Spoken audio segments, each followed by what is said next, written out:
We're back. We're back for a second episode. I mean, we booked in 6, so it's not like people had asked us back. We'll see how we go on episode 7 as to whether or not this was popular or not. But we are back, and it's a biggie. It's possibly not popular in certain circles, but it's something that we've got to tackle. It's soy. In fact, this episode is cunningly named A Boy Named Soy, much like the Johnny Cash song A Boy Named Sue. It wasn't a particularly popular decision. It has caused some problems, and we're going to have a look at this. Absolutely, and we're here to explore that. Essentially, that's what we're going to do. That's what we're going to do. Right, before we crack on, we can't assume that everybody has listened to us before, Ben. So again, let's do the 10-second intro from yourself. Yep. So I'm Ben Williams. I am the sustainability manager for Leprino Foods. We manufacture mozzarella, and I have to make sure it's sustainable from farm to customer. Brilliant. And I'm Helen Brookes, the engagement director for the UK Agri-Tech Centre. And we're working together really to optimise the messages across the whole of the sort of sustainability supply chain, really making sure that everyone's got the opportunity just to hear the good stuff that's going on, but also some of the stuff that works, some of the stuff that doesn't work, and really bringing it into a nice big fuzzy sort of knowledge exchange environment. So today, as we said, A Boy Named Soy. So who are we going to be hearing from today? So we are going to be hearing from, importantly, some of our farmers who have gone soy free because, and it's worth pointing out, we talked about this in the first episode, changes being done to farmers. And absolutely, I think there's quite a number of our farmers who've gone soy free who wouldn't have necessarily done it without a series of conversations at the front end. So we get to hear from them, we get to hear from their experience, and they'll be very frank with us about sort of why they've done it. And I think that's important. I want to talk about the motivations, and there has been some leverage, I think is what we'll call it in behavioural terms, applied. So they'll talk about what it was that made them make that shift or want to make that shift. We'll also then talk about those who've enabled that shift. So we'll talk to two Davids. It turns out two Davids do make a right. So we'll have David Howard from Wynnstay, who's going to talk about some of the foundational elements, quality of forage and bits and pieces that enable the change to actually happen without making it too difficult. We'll also talk to David Wild from Massey. David will talk more about sort of that formulation piece and this concept of sort of crude protein and metabolizable protein, and how when you think in the right terms, actually it's a bit more achievable than we think. So we'll hear from them. We'll also hear from Liz Homer from Trouw. And Trouw are interesting because obviously they sort of sit one removed sometimes from the immediate feed supplier.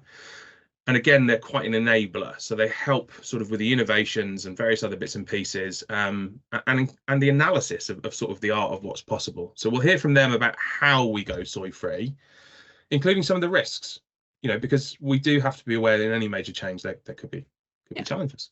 And we're hoping to push a little bit on that global perspective as well from Trouw, aren't we, I think? Yeah, definitely. We will talk about the drivers. So, I mean, Leprino have been quite honest with our farmers. We've an ambition to be soy free by 2027, which is quite a big one. And there's several motivations for that. I mean, if we go back to our why, we like to start with our why. We do. We'd undertaken a load of carbon audits across farms, and we found that on average, across an average sort of farm, about 6.7% of the whole farm's carbon footprint was down to soy. Mm-hmm. And in particular, if the soy was of a particular origin, so largely certain countries within South America, the risk of being associated with deforestation or a shift in land use, there's not always trees cut down, but there's other habitats can be affected, then it bumped the carbon footprint up quite significantly.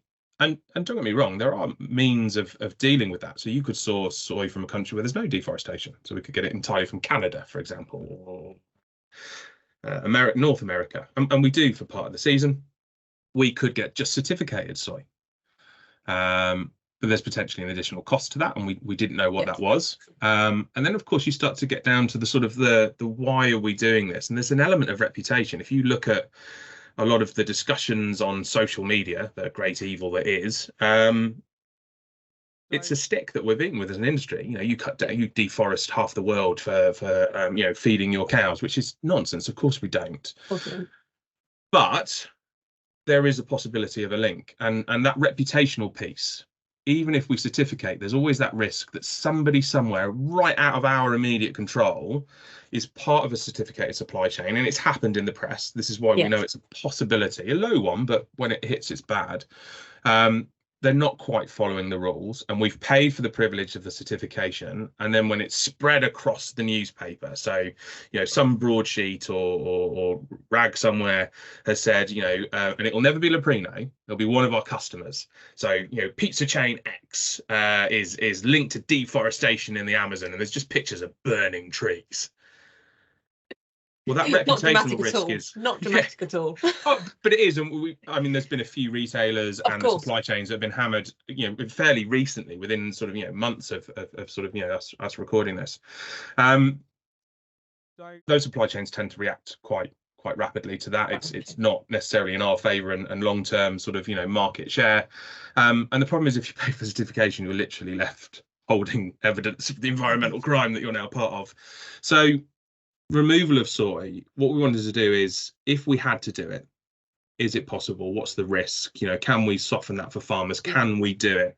So that was our real driver. And of course, adding fuel to that fire is the new EU forest commodities legislation, which means as of the end of this year, December 2024, any product potentially linked to soy or palm oil coming into the EU, so still our largest export market, has to be certificated as free from deforestation.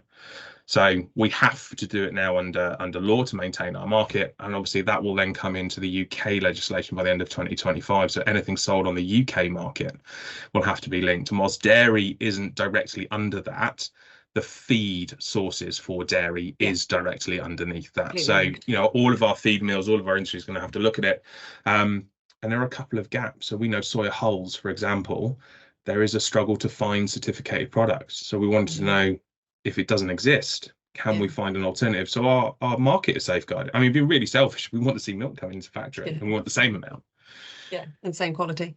Brilliant. And then, so we've got loads to talk about with our sort of panelists, our podcast panelists today, and obviously bringing in Marcus and a farmer's perspective is going to be really, really important to that, to understand a bit about his journey, how he's taken on some of those requests, those requirements, and those conversations that he's had and where he's got to. So that for me is a really interesting one. So I can't wait to get stuck in. So let's get cracking. Sounds like a plan. I'd like to welcome Liz from Trouw Nutrition. Thank you very much for joining us, Liz. It's a pleasure to have you. Thank you. Brilliant. No, that's fantastic. It's really, really lovely to have you on, Liz. Maybe, Liz, can you just tell us and obviously everyone listening to the podcast a little bit about yourself, about your role at Trouw, and sort of Trouw's ultimate goals sort of moving forward over the next few years? Yeah, so I'm Dr. Liz Homer. I've been with Trouw Nutrition GB for 8 years now. I'm the Ruminant Technical Development Manager, but also Sustainability Lead. Before that, I was at the University of Nottingham. I did my PhD with Professor Garnsworthy, and then was a postdoc for a couple of years. So yeah, that's me. And then Trouw Nutrition. Trouw Nutrition GB has a mill in Ashbourne, so we manufacture premix, farm minerals, and calf milk replacers on site. We also have the UK's biggest forage lab as well, so we analyse over 55,000 forages and almost 75,000 samples. But Trouw is part of a global company, so we have a presence in almost every country, and we not only manufacture products, but we also have a lot of programs such as Livestock, Healthy Life. That's us. David, can you just introduce yourself and obviously Wynnstay, the company that you work for, and maybe give us some ideas on the types of sustainability goals that Wynnstay are targeted with at the moment? That's a fairly massive first question, but I will do my best. We start in style, David. We do. Start big. Morning, Helen. Morning, Ben. Thanks very much for having me on your podcast. So my name is David Howard. I'm head of dairy for Wynnstay Group PLC. So Wynnstay Group, for anyone that's not heard of Wynnstay, we are a Welsh-based PLC. We manufacture things like seed and animal feeds and fertilizers. So the probably three large sources of emissions for a lot of farmers. So we are very conscious of being efficient with the products that we manufacture to help farmers hit their sustainability goals. We also have a retail network as well. So we have a farm store network that covers most of the UK. And that goes from as far north as Cumbria, as far south as Cornwall. So my role within the business then, so as head of dairy, I do lots of rationing from day to day. So I look after lots of dairy farms. Again, they're probably spread out a little bit all over the country. So mostly in our Welsh region. So that's where most of our manufacturing is. But I also look after innovation for the group as well, and sustainability from a feeding perspective. So that then sort of leads us into probably the top of our agenda at the moment is how do we make best use of the feeds and other products that we manufacture. So that's the briefest of overviews of what we are. You did ask just on sustainability goals then. I mean, you could probably break our sustainability goals into two. So we've obviously got our scope 1 internal emissions there, which most companies have set their goals out in terms of their net zero targets. So we are 2040, I think, like a lot of businesses. Vast majority of our emissions internally are from transportation, as you can imagine. Getting our products delivered to farms in an Arctic lorry that does about 7 miles to the gallon uses quite a lot of diesel.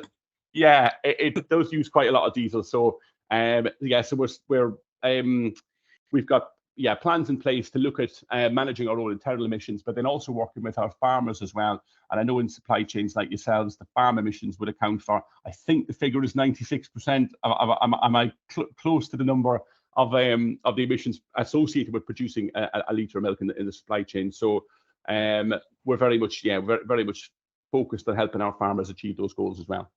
Marcus, could you maybe just introduce yourself to those listening? Give a bit of information around the farm, the way you farm, and sort of and what you're working on at the moment. Right. So Marcus Ferraro, then farming down in West Wales, near the Cardiganshire coast.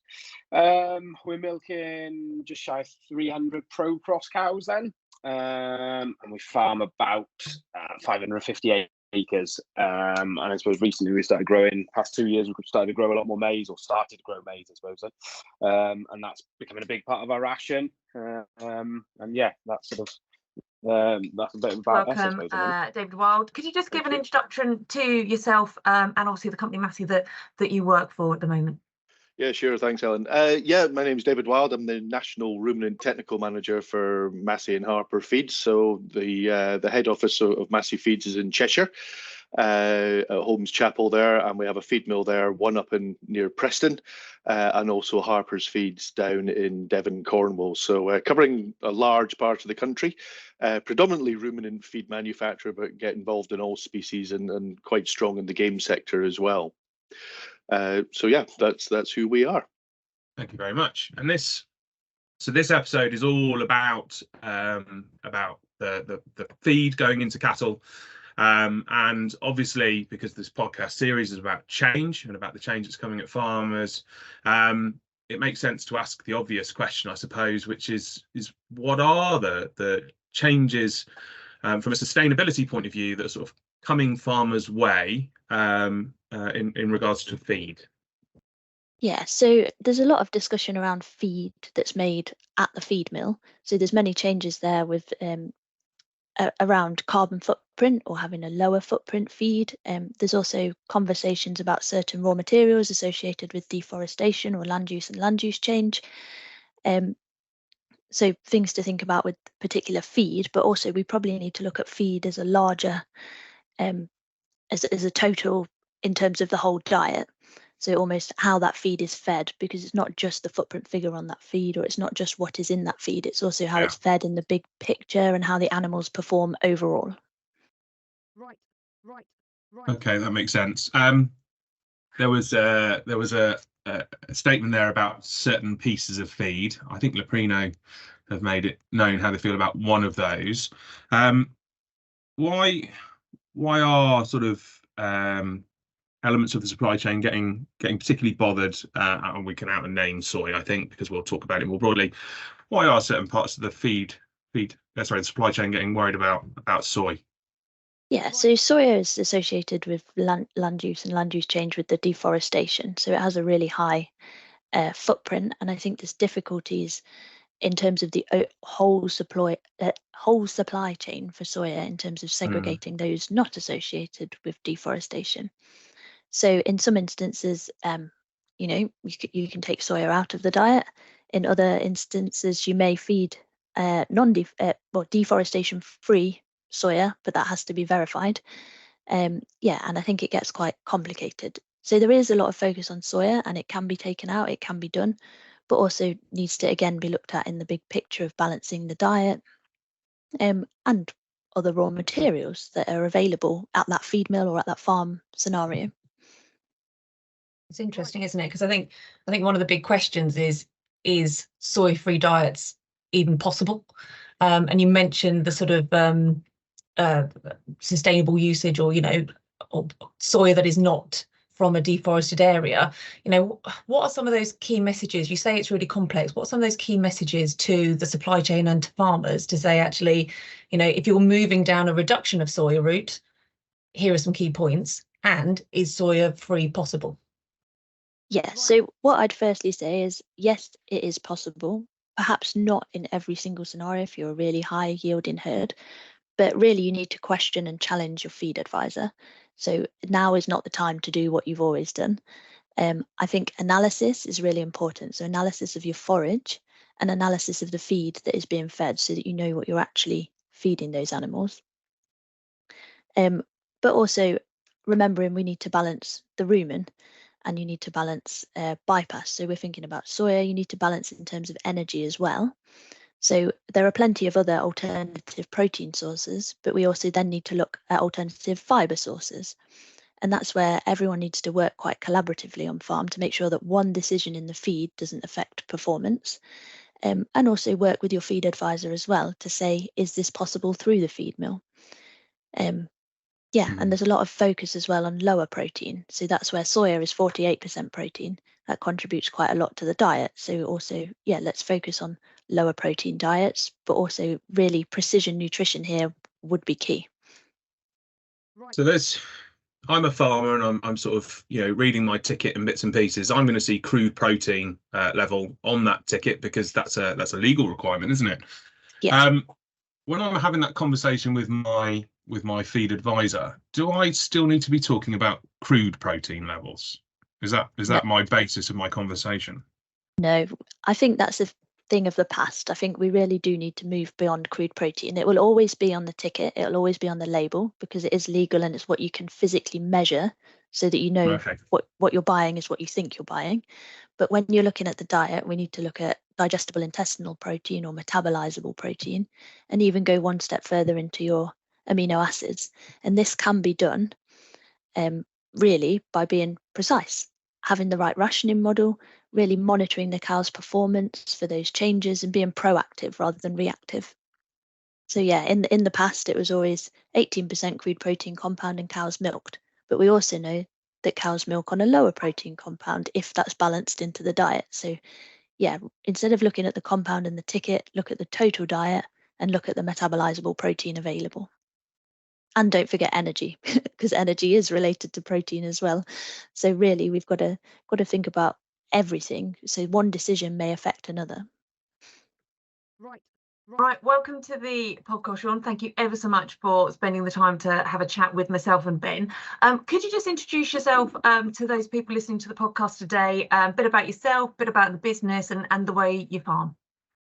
Hi, I'm Sean Roberts, and I'm a 36-year-old farmer, dairy farmer from Anglesey. I'm in a partnership with my mother, my father and my brother in Fermachan. We milk 600 cows through a 60-point rotary, which is quite a recent investment, really. And we keep all the followers and everything for ourselves. We sell off all the beef calves and stuff, and we farm approximately just over 1,100 acres altogether. And yeah, I'm keen to see where this lean chat goes. Because yeah, no, so far so good. It's been very good so far. So yeah, well, we'll pick up on lean in a minute, I think. But there's one there's one big thing that sort of when I sort of turned up at Leprino, stood in front of, and I think you guys were probably some of the first I stood up in front of and talked about banning soy in 2027. And you guys have been incredible in that you've sort of agreed to sort of go soy free. My first question is, and this might come as a bit of a shock, but why have you agreed to do that? I don't know. We want to be seen as progressive farmers, I think, because in the volatile markets that there is today, I think you have to try and not lead the way, but go and leave your mark. And I think that was a big incentive. Plus, yourselves were very easy to approach, and you told us how to go about it, and you did all the research for us in a way, so it was quite easy to latch on. And then it's something, I don't know, it's important for us, because we like I say, we want to be seen as progressive, and I don't know, you're a very persuasive man, Ben. I'll take that. Fair enough. Thank you very much. In terms of sort of implementing that soy free, we chatted to somebody who had a natural break point. You know, as the cows came into being housed, they just boom, cold turkey. Did you do a full right? I'm going to go cold turkey, and we're going to drop this straight in. Did you phase it in? No, we phased it in a little bit. We cut the bulk of the soy out. So basically, we started off by implementing it in the blend. So we changed the soya to prairie meal and protected rape. Yeah. And then we did the dairy nuts and the dry cow nuts and everything to follow after. But no, it was sort of edging into it slowly. But I think it took us about a month and a half, something like that, to transition fully from soya in the diet to no soya in the diet. And it's been quite smooth, actually. It's just I don't think we're any better off by doing it. It's just you're helping the environment, and again, it's good to feel like you're doing a bit. You don't feel worse off? No. Okay. If it was worse off, you'd know about it. Because I'm not that persuasive. So that transition, it wasn't slow. I mean, a month and a half is still a decent sort of transition period, sort of 4-6 weeks from what you were to completely soy free. Yeah, but that's the beauty with dairy cows, isn't it? What you do today, you see tomorrow, sort of thing, don't you? Yeah. So no, it didn't affect them when we changed the blend. So we thought, carry on. And so that's no yield dip, no constituent changes. No. It's maintained. That's fantastic. Yeah. I think, obviously the feed is dearer to buy in, but the Leprino are compensating that with a 0.4 of a p. Small premium. I think it's worth pointing out it is a small premium with emphasis on the word small. Yeah, well, we've looked into quite deep with our nutritionist and with our consultants, and we seem to be standing in the same place. Just we feel we're helping the environment. So so that's obviously a proper team affair, then, isn't it? You said obviously the information that you got from Leprino was really helpful and potentially gave that reassurance that the next step was right. But then actually you've needed to bring in a consultant, a nutritionalist, and that sort of advisor team to actually make this work. How was that journey? How did that work? It's just as long as you've got all the information in front of you, it's easy then, isn't it? Everyone can look at it, and obviously if we were going to lose money by doing it, I'd have gone back to Ben and had a chat and see what was happening like. But the consultant said, no, crack on. Everything seemed to fall into place. So no, happy enough to give it a go. We heard there from Sean, who's just one of those almost 60 Leprino farmers who have gone soy-free over the last 18 months or so. Sean made that sound fairly straightforward, to be honest, which is fantastic. But we've got to probably discuss more ways and different ways in approaching, ways to go soy-free, essentially. And in terms of all things feed, what are some of those high-level changes or challenges that farmers are facing right now? I think probably the thing we're focused on most of all at the moment is protein efficiency. So if I was to start on that sort of top level subject of protein efficiency, because that covers, we're obviously, we've got our NVZ restrictions in our Welsh region is a very hot topic at the moment. So that's something, again, as a manufacturer of fertilizer, we're involved with nutrient planning, so helping farmers remain within their targets for nitrogen on farm. So it comes at us from, first of all, from an environmental land perspective, and we're looking at it from that level, but also then from a feeding perspective. So ruminants are not particularly efficient with protein. So the figure is probably as high as 70% of the protein that goes in one end comes out the other end.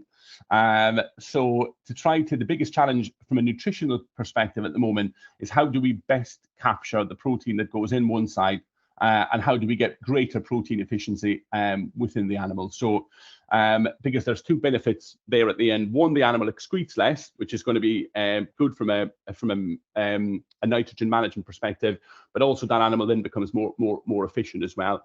And protein, when we look at feeding cows, we're looking at satisfying requirements for protein, energy, minerals, vitamins, and water. But protein will be the most expensive.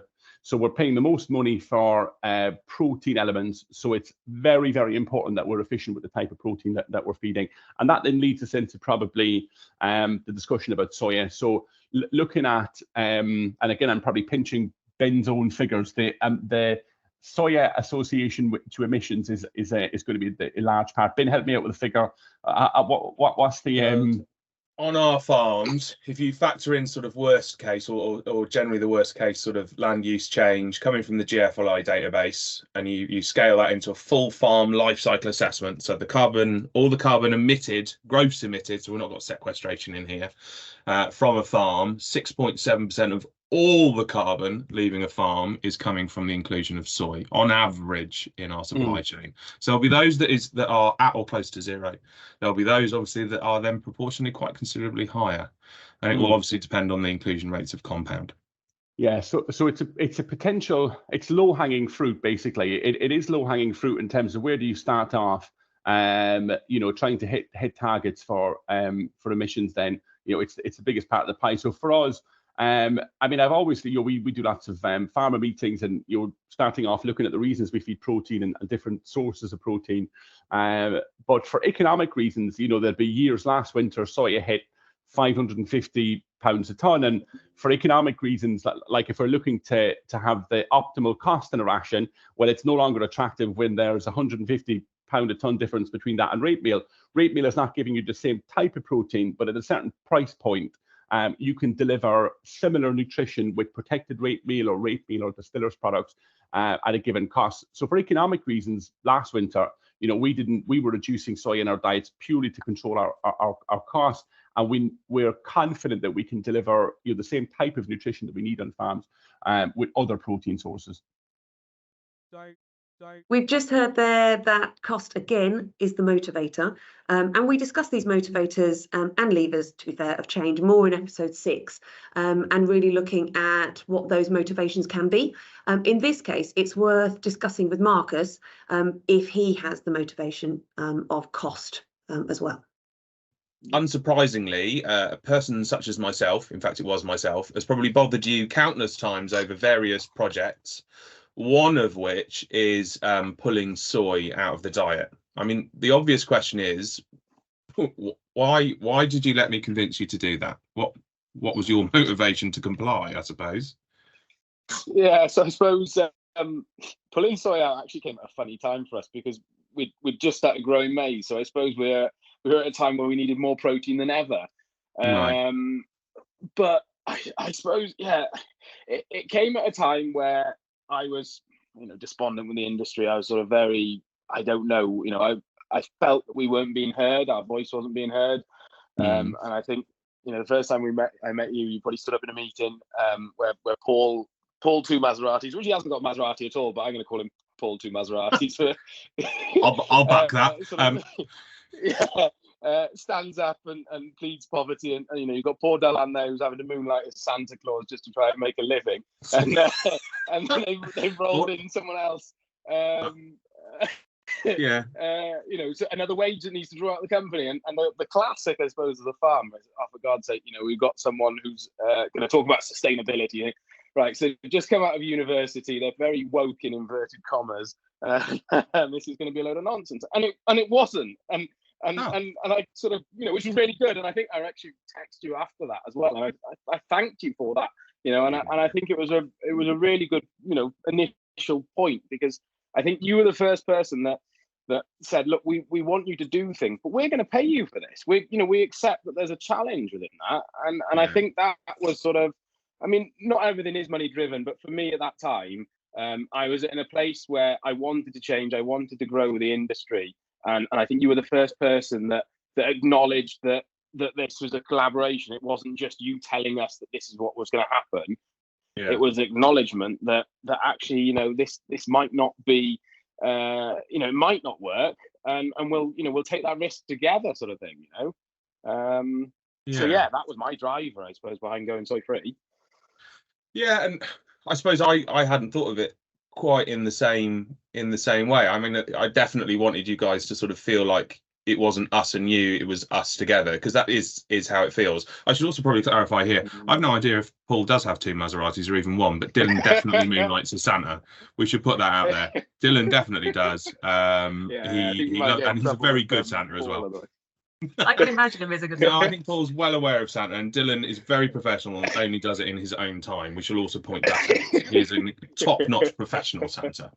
He is, absolutely. Yeah, Marcus, the collaboration piece we can pick up in a minute, but obviously you mentioned money, and it's worth disclosing for the listeners. We do pay you, and let's be honest, a small premium. Is the money in terms of the amount was the money in terms of the amount enough to make you do this, or was it a little sweetener? Where does it fall on the scale of things that made you go, oh yeah, this is worth it? Yeah, I suppose, financially, I being totally honest, it didn't, it covers the cost of removing the soya. So yes, it was definitely a sweetener, and I suppose it wasn't so much the figure, it was that breaking down that barrier, that actually it was acknowledged that it isn't just all on us as farmers.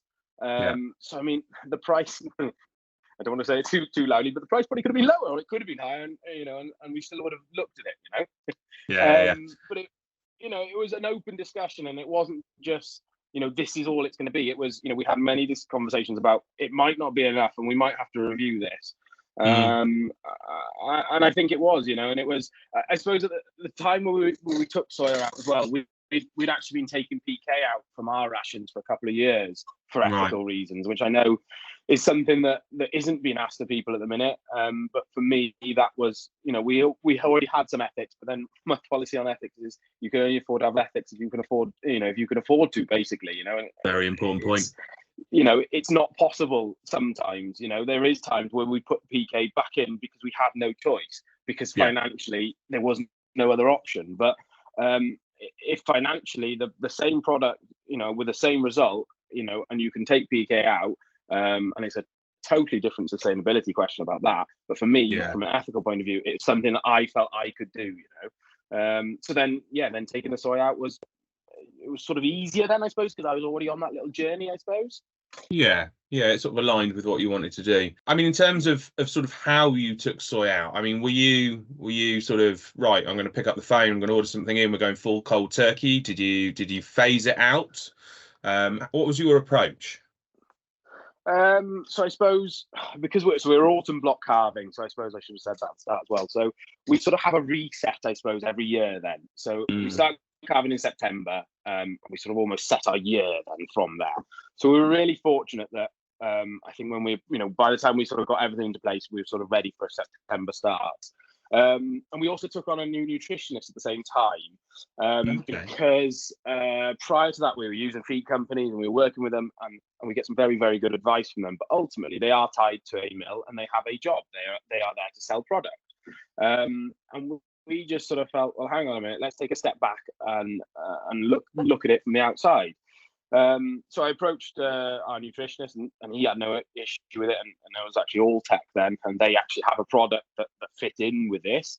And interestingly, we had a bit of pushback from our feed mill, and they were very pro ethical soya. I know we had discussions about this as well, We did, and how do you prove how ethical it actually is? And the honest truth was you couldn't ultimately, because the piece of paper that says it was sustainable wasn't worth what it was written on. So it was an interesting process, and not one that it was easy-ish, but there was some bite back from it. It wasn't it wasn't just straightforward, I suppose. Then. Okey-doke. But you I suppose you sort of went cold turkey, but you timed it so that there was that nutritional reset. So I suppose exactly. Yes. Yeah. I mean, the question that, if from a farmer point of view, then that I would now be racing through my head was, and what was the impact? What happened? I mean, to put simply, it worked. I mean, we didn't. I mean, our yield range is sort of about 6,500 to 7,000 litres. So yes, we're not one of the biggest consumers of soy by any regard, and so perhaps we're sort of in the easier category. But it worked. My cows still got 4 legs; they didn't all fall off and die. That's a bonus. That's a good start. Yeah, exactly. It was. It didn't just rain constantly because we didn't. We stopped feeding soy. And then all these sort of like dark stories that you could think that and rumors that anyone could dream up. I think it was just. Soy has been in a ration because it's a good product. It does what it says, but times change. Times change, and we move on basically. So in terms of the yield, the fertility, have you seen any impacts, positive or negative, across? I'd say. Yeah, I mean slightly. I'd say we actually increased yield a little bit. To be honest, and then we added maize as well. Then. And there is a synergy, Marcus, isn't there, between maize and I presume it's rapeseed or canola, as the Americans would call it, that's come in as the sort of swap. Rape went in, and we used a fat protected urea as well then, in order to replace. And I mean, and that has its own issues, but I think it did also allow us to control things a bit more, because. When we went out to the grass then in sort of mid-Jan, well, we could reduce that a lot, as opposed to before, it was sort of just in the blend, and then you forget to ring and adjust your blend a bit, so you probably ended up feeding more soya than you needed to for a long period, really. But it worked, and the cows were happy. Yield probably increased a little bit, fertility stayed the same, there was no issue there. And the cows seemed really happy and content, So if you had to advise another farmer who had a processor knocking on their door or coming down the farm drive saying, "Oh, I'd like you to pull soy, or I'd like you to pull a key feed ingredient," it might not be soy. I'd like you to pull a key ingredient. What would be your advice for that farmer to do in the first instance? Who should they get in touch with, and sort of what should they consider? From a farm point of view.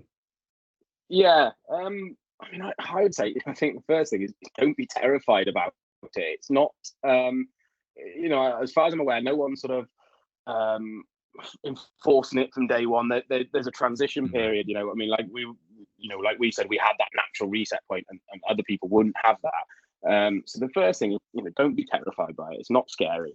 And then talk to your female. Talk to where you discuss it. See what options are available, because there are options available. I think there's a lot of farming, you do what you've always done, and I think sometimes you have to take a step back and consider why you actually do it. And if you ask a lot of people why they do something, they say, "Oh, we've just always done that." And if you drill a bit deeper, there's other options. Just get in touch with the female. I think loads of companies, I know, discussing with you, Ben, there's been loads of things, isn't there? I think CCF on board 4 farmers with Wynnstay, Bibby, it's all available. It's you know, it's just a mainstream product now. Basically, you can buy a cake from anywhere that has no soy and no PK, I think, as well, even now. Yeah, we've seen a few that have dropped both. Yeah, you know, and it proves it can be done, basically. So why not? Yeah, and it sounds from you, Marcus, that point you mentioned reset. You know, that reset opportunity was obviously a key time for you, and can be a key time for a number of farmers, not all, but you took that opportunity and you've run with it, and actually you've seen the dividends from it. But it's about, what I'm hearing is that it's about a team effort as well in the broader sense.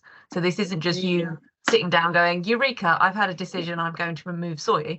Actually, there were some nudges along the way, some opportunities along the way, and you reached out and you were curious enough to take those opportunities.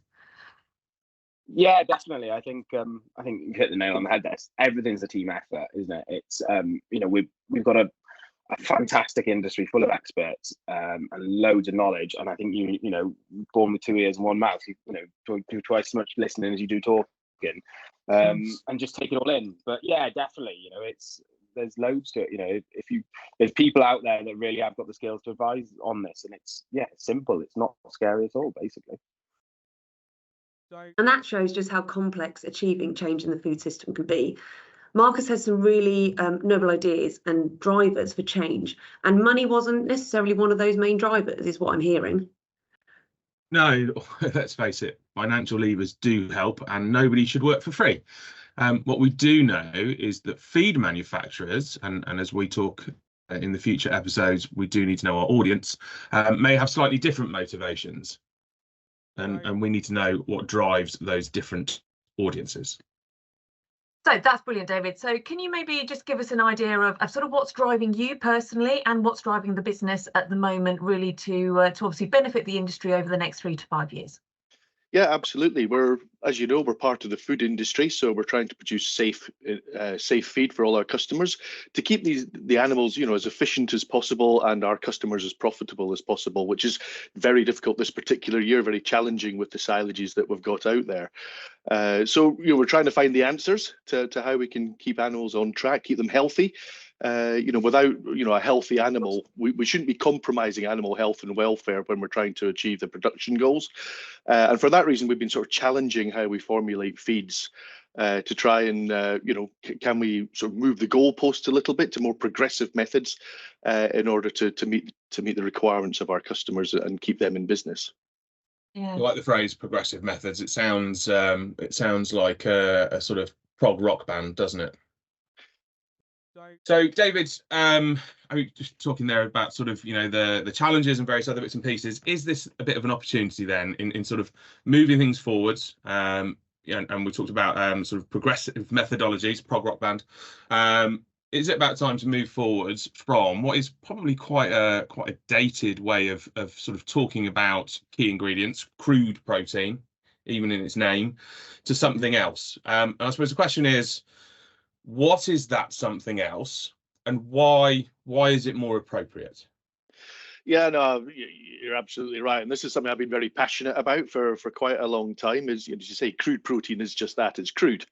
It's there. It's, you know, nitrogen content times 6 1/4. It's for the label. You know, it's a legal requirement. We've got it there, yeah. So fair enough. It's something we can analyze. But yeah, it doesn't tell us anything about how that nitrogen, that protein, is going to be used by the animal, by the cow. You know, it's going to be digested, absorbed, metabolized, and such like. And you're right, Ben. I think, you know, we formulate our compound feeds or rations and such like to metabolizable energy. We're very used to that term. You know, the energy in the diet that the cow can use. So why the heck aren't we doing that with protein and formulating to metabolizable protein? So is a higher crude protein percentage, because we regularly see sort of 15, 16, 17, 18, 19% crude proteins. I have seen a 23% crude protein diet. But if the number goes up in crude protein, it's a better diet, yeah? No, quite simply. That's controversial, you know, David. Controversial. Absolutely. You know, cows will cows will milk to protein, but there's a limit to that. The Right, higher the okay. crude protein, the more sort of wasted nitrogen we're putting in, and it just comes flying out the back end, increases your milk ureas, and is going to reduce your fertility in the cows. So, yeah, it was a numbers game at one point. You know, my number's higher than yours, so I must be better. But you know, we've learned since then that no, let's pull it back, but in a balanced and orderly fashion, and then we can make sure we get the cows performing. You know, it's one of these things. I kind of think of it a bit like, you know, on your tractor or something. You've got a 7-litre tractor engine. Well, you could have 15 tractors all at 7 litres, but the horsepower is all different. Yeah. And it's, you know, that's what we think of metabolizable proteins, like the horsepower. It's the bit that drives performance. The crude proteins, like the engine size. You know, it's just, well, we don't want it too big, and if we can pull it back, so much the better. Okay. So how should farmers be starting to talk differently to their advisors, nutritional or others, around the differences between crude protein and metabolizable protein? I think, yeah, it's a tricky one. There's obviously an education need out there for everybody. You know, the actual rationing software that most people use on farm already has all the metabolizable protein information there. Right. It drives that software. But when it comes back down to, oh, what's my blend or what's my compound, it's an 18% or a 24% protein. That tells us nothing. You know, I've looked at 2 different 24% protein blends. They had a metabolizable protein difference of 26 grams a kilo. Wow. Now, to put that in context, if you're feeding 4 kilos, that's about 100 grams. That's roughly 2 litres worth of milk. Yeah. You'd notice that coming at the tank, wouldn't you? You'd notice that difference. Now, one might be £20 more expensive than the other, and they're both 24% on the ticket. So, yeah, from a farmer's perspective, it's very difficult because we don't publish the metabolizable protein values on the label because you can't actually analyze them. But it's something that we've started to do at Massey's, is looking at actually using that in the name of the product. So actually giving those numbers in the product title to try and make it a little bit more clear. And I think that's something all farmers should be asking for is, well, what's, you know, metabolizable proteins, like usable protein, you know, it's like the horsepower. You know, I need a 180 horsepower tractor. Well, what do I need from a feed? Let's start asking the questions. That metabolizable protein, I presume, if you put in lots and lots of the ingredients, and we'll cover what those things are in a moment. You know, those ingredients that increase metabolizable protein. If you just throw those in and leave everything else alone, do you drive milk yield, or is there something else within the ration that has to balance with metabolizable protein to drive yield? Yeah, absolutely right, Ben. You know, it's everything. You know, rationing is a balance, you know, so obviously the intake, ME, if you like, but, you know, it's the protein, it's the fibers, it's the starches, sugars, oils, all have a role to play in their types of starches. And that's something most people are looking at as well, trying to get that right balance, because it's easy enough to have everything in limits, but you could be at the extremes, too low on one, top end of the other, and that can be a problem. Let's talk to Liz now about the differences between metabolizable protein and crude protein, and how the discussions between farmers and farmer nutritionalists need to develop and change. I was just going to talk about the metabolizable protein a little bit more, because obviously metabolizable protein is different to crude protein, but crude protein is something that is very well known and has been taught in universities, colleges up and down the country for donkey's years. So how do we react differently to metabolizable protein? How does a farmer or a nutritionalist need to react differently to that? And you know, what's new essentially? Yeah, so metabolizable protein is the microbial protein coming from the rumen, which takes into account the rumen fermentable protein, the rumen fermentable energy, and then also any bypass protein. So it's not strictly speaking something new, and all rationing models will have a measure of metabolizable protein. So I think that's where the farmer should say, let's have a look at the rationing model and where is the metabolizable protein of the overall diet? Am I meeting requirements?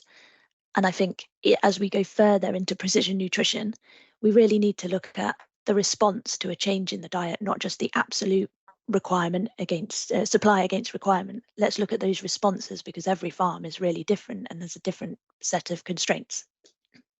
So diet response versus just diet delivery. Yeah. So going from whatever standpoint you're at, because all cows are eating something today, all cows are producing something today. If you make that change, what response do you get? And we can be much more precise with using a response approach. So if I try and put my farmer's hat on now, and I have done some farming, not a lot, admittedly, but I did some. There are lots of people that will sort of talk about changes in terminology and language and bits and pieces, and as a cynic, it normally comes with a much more expensive bill at the end for various other bits and bobs. Is that probably the case as we look at sort of either sort of real extreme soy-free diets or dare I say lower protein, as you mentioned, diets? Is it always a case that it's going to cost me more, or are there opportunities? Can I claw anything back? No, I think there are real opportunities. So we shouldn't talk about crude protein, but roughly say a percent of protein could be around £5 a ton or something like that, maybe a bit less. But really, no, going to optimal protein diets, we need to start looking at not the cost of per ton of that compound feed. You need to look at the cost of the diet and then also the cost of returns. So what is that going to give you back? So instead of buying on a crude protein level or a cost per ton of the cake, or even the label of the cake, let's look at it in the big picture. I think I might have said that already, but we really do need to look at a holistic approach to that diet, and then a holistic approach to the overall performance of the herd. So my KPI I need to be looking at as a farmer then is not, and I suppose it's easier than done because I see the money leaving my bank account as sort of, the amount I pay per ton. But I also, I suppose, need to balance that with the milk yield coming back, don't I? So am I looking at a cost per cow per day, or a cost per litre, or margin over feed? Is that the sort of measures we should be looking at more? Yeah, or income over feed cost as well. And I think I've just done a quick sum here, but if you save about 50 pence on the total ration for a 100 cow herd, you can save just over £18,000 a year. And that's almost looking at it in terms of optimizing the diet, the protein, the energy, the fiber for your herd. Okay, so it's not small change. No, it's definitely not small change. But are there other benefits in addition to that cost that can be seen by optimizing the diets in terms of cow performance across everything? So thinking about fertility and all of those types of things, what are those additional benefits that can be seen? Yeah, so on that rough sum, that was for keeping the milk yield the same. Right. But you can also optimize for a greater milk yield, almost if you're choosing, you want to push your milk, keeping in mind fertility. And then, there's lots of pressures in the Netherlands and Germany and even in Ireland at the minute on nitrogen emissions and nitrogen efficiency. So if you're optimizing the diet for, the optimal protein, really your nitrogen efficiency should increase. You should bring cost with that. And then you wouldn't drop the protein so low as to impact fertility. I really like that idea of choice. Yeah, that I like. So yeah, you've got to bring choice into it, and choice to me also means prioritization. Yeah, that's probably a good point, actually. I mean, at the moment we have choice, but really it feels like we're shifting to a prioritization piece. I mean, you mentioned, Liz, there legislation around nitrate in the Netherlands. Obviously, we've got legislation around the use of soil certificated products, palm included. Obviously, I mean, even the fibre for the paper and the card for shipping goods is sort of up in the air for legislation. Across that sort of Trouw portfolio, I mean, I presume it's not just the Netherlands that are looking at legislation around nitrogen, in which low protein or optimized protein, perhaps is a better phrase, diets would be an advantage. So where else are you starting to see this sort of legislation on nitrates? Yeah, so I mentioned the Netherlands, also Germany, Ireland, and not so much in kind of this is more Western on the east, not so much, but they are starting to wake up a little bit now in terms of sustainability and carbon footprinting. So yeah, a lot of our colleagues are coming to us for advice. And then I think there's been talk previously of will protein levels be capped in the diet? various different processes are talking about protein efficiency and how this can be incorporated into a sustainability model. So yeah, there's definitely pressure coming on this angle as well, and you can tie it in quite nicely with carbon footprint or environmental footprint and being more sustainable. Right.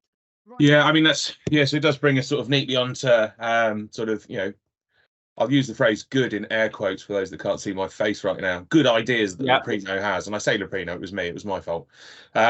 We obviously, ahead of the incoming legislation, forest risk commodities legislation, which in the EU comes in as of December 2024. So 13 months, and that will be legislation. You can't move product in or out that doesn't meet that legislation. So that will include dairy that's been fed soy or palm or actually some maize. We have to be careful, don't we? Some maize can be linked to deforestation. And then we've got our own UK forest risk commodities legislation that comes in 2025. So before we knew those were going to be formalised, we'd suggested, because we suspected it was coming, we'd look to move to a ban in soya, so that's soya meal, hulls, and we said oil, not that there's a particular reason or inclusion of that, within our supply chain by 2027. The main bit really wasn't so much the carbon footprint, although of course that is, as you point out, a huge thing, but if everybody's got to suddenly sort of take these products out or sort of move to certification or find a solution, there was going to be increased volatility, and we figured the more we could distance our farmers from that, the safer they would be. So we figured if we put in the hard miles now, and they didn't need to switch to these, knew we could switch to these alternatives, or we didn't have to find certification, and in a very volatile price market, it just safeguarded us. There is the reputation piece, because we know that soya is produced sustainably in large parts of the world. Not everybody does, and not everybody's willing to come to the table to have that conversation either. So if you can't fight the fight, don't use the alternatives and don't worry. But obviously, it sounds simple, doesn't it? We'll just swap it out. But actually, if we're picking up on sort of, simple and bits and pieces, there's probably something before you even think about swapping out a compound feed. There's probably other considerations you need to make, isn't there?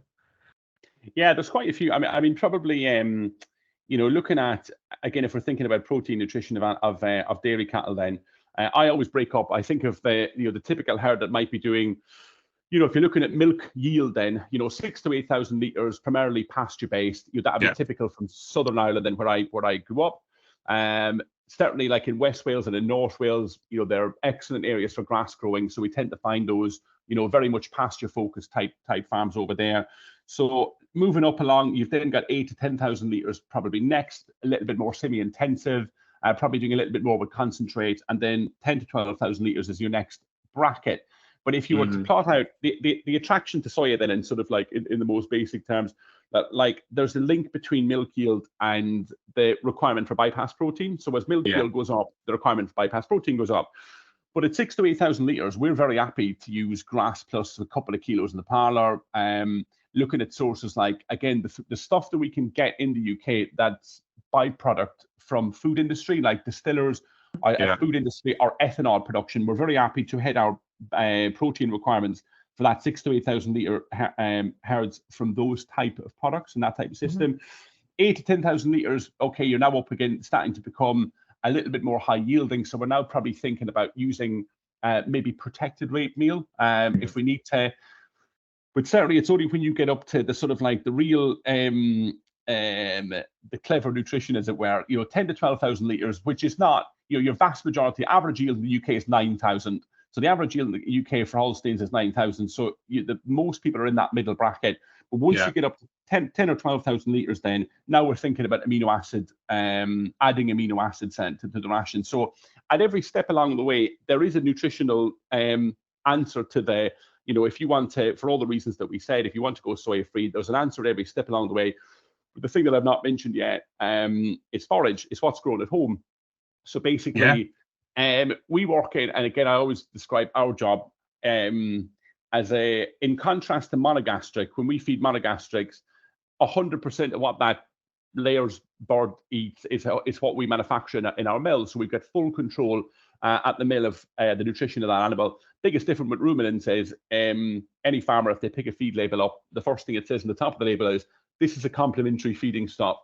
So that word complementary, then, our job, we work in complementary nutrition. So the farmer grows something, and our job is to complement it as best we can.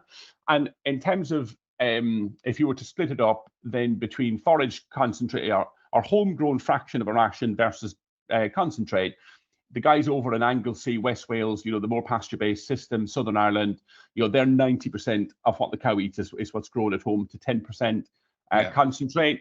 In terms of volume. In terms of volume, weight, in terms of dry matter intake, so 90% of the dry matter intake of a cow in Anglesey will in that type of system will be what the farmer grows himself. If you go down to South Wales, then I'm picking on our own geography, but in terms of South Wales, more intensive, you could be down at 50% homegrown, 50% purchase concentrate, so a lot more intensive, probably higher production as well. But the average probably sits somewhere in the middle. So I would say that 60 to 70% of what a cow eats is going to be what the farmer grows inside his own farm gate. So it makes perfect sense to us to start off looking at the nutritional solutions to protein nutrition by what is the farmer growing himself, and basically, are we growing the right crop for the geography, for the soil type, for the milk contract, and so on. So that's certainly quite a big piece as well. When you talk about the forage, I mean, we've talked a lot about protein and protein efficiency there. I mean, the biggest fear for me wasn't necessarily the protein source, it was other elements of the nutrition. I mean, what would they be, and does the forage play a key role in those as well? Yeah, so the biggest one, I mean, but probably the protein itself, we've got plenty of alternatives plenty of protein alternatives, that we can look to purchase. But then it's the fiber fraction is a fairly important one then as well. So fiber, it's a key nutrient. So if we're looking at key nutrients, protein we've discussed, energy, covers your starch, fiber, oil, and sugar.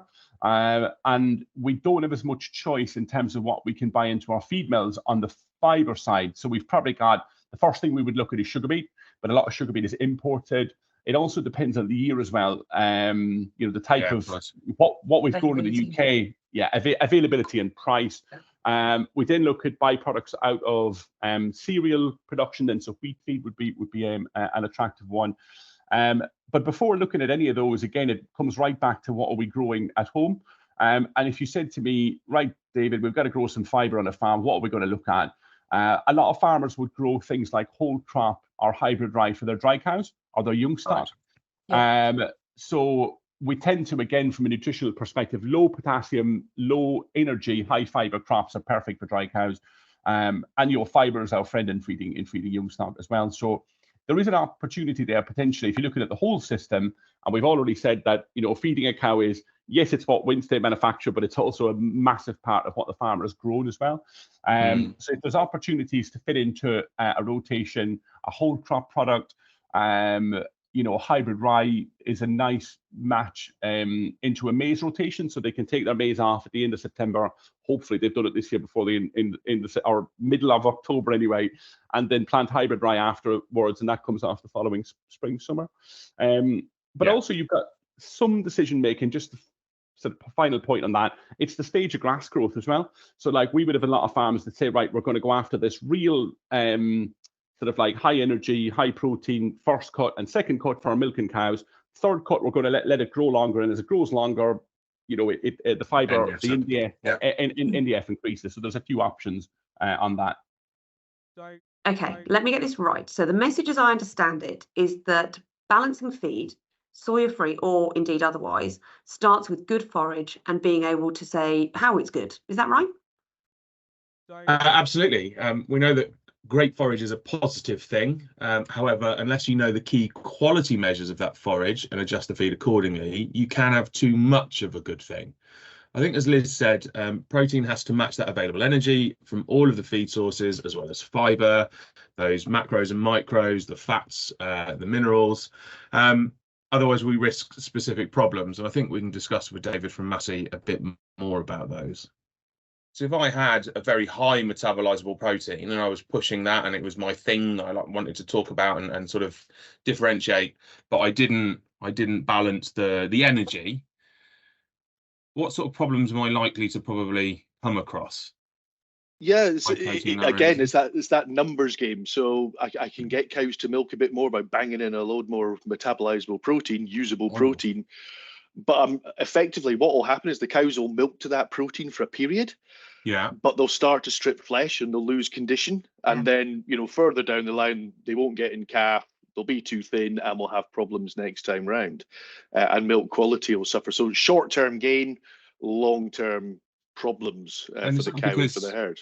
Is that because a cow doesn't really hold protein, does it? It has to expend energy to strip it out, because we've talked about sort of protein efficiency in ruminants, and it'll only use so much. So I assume if I chuck too much, I've got to use energy to remove it.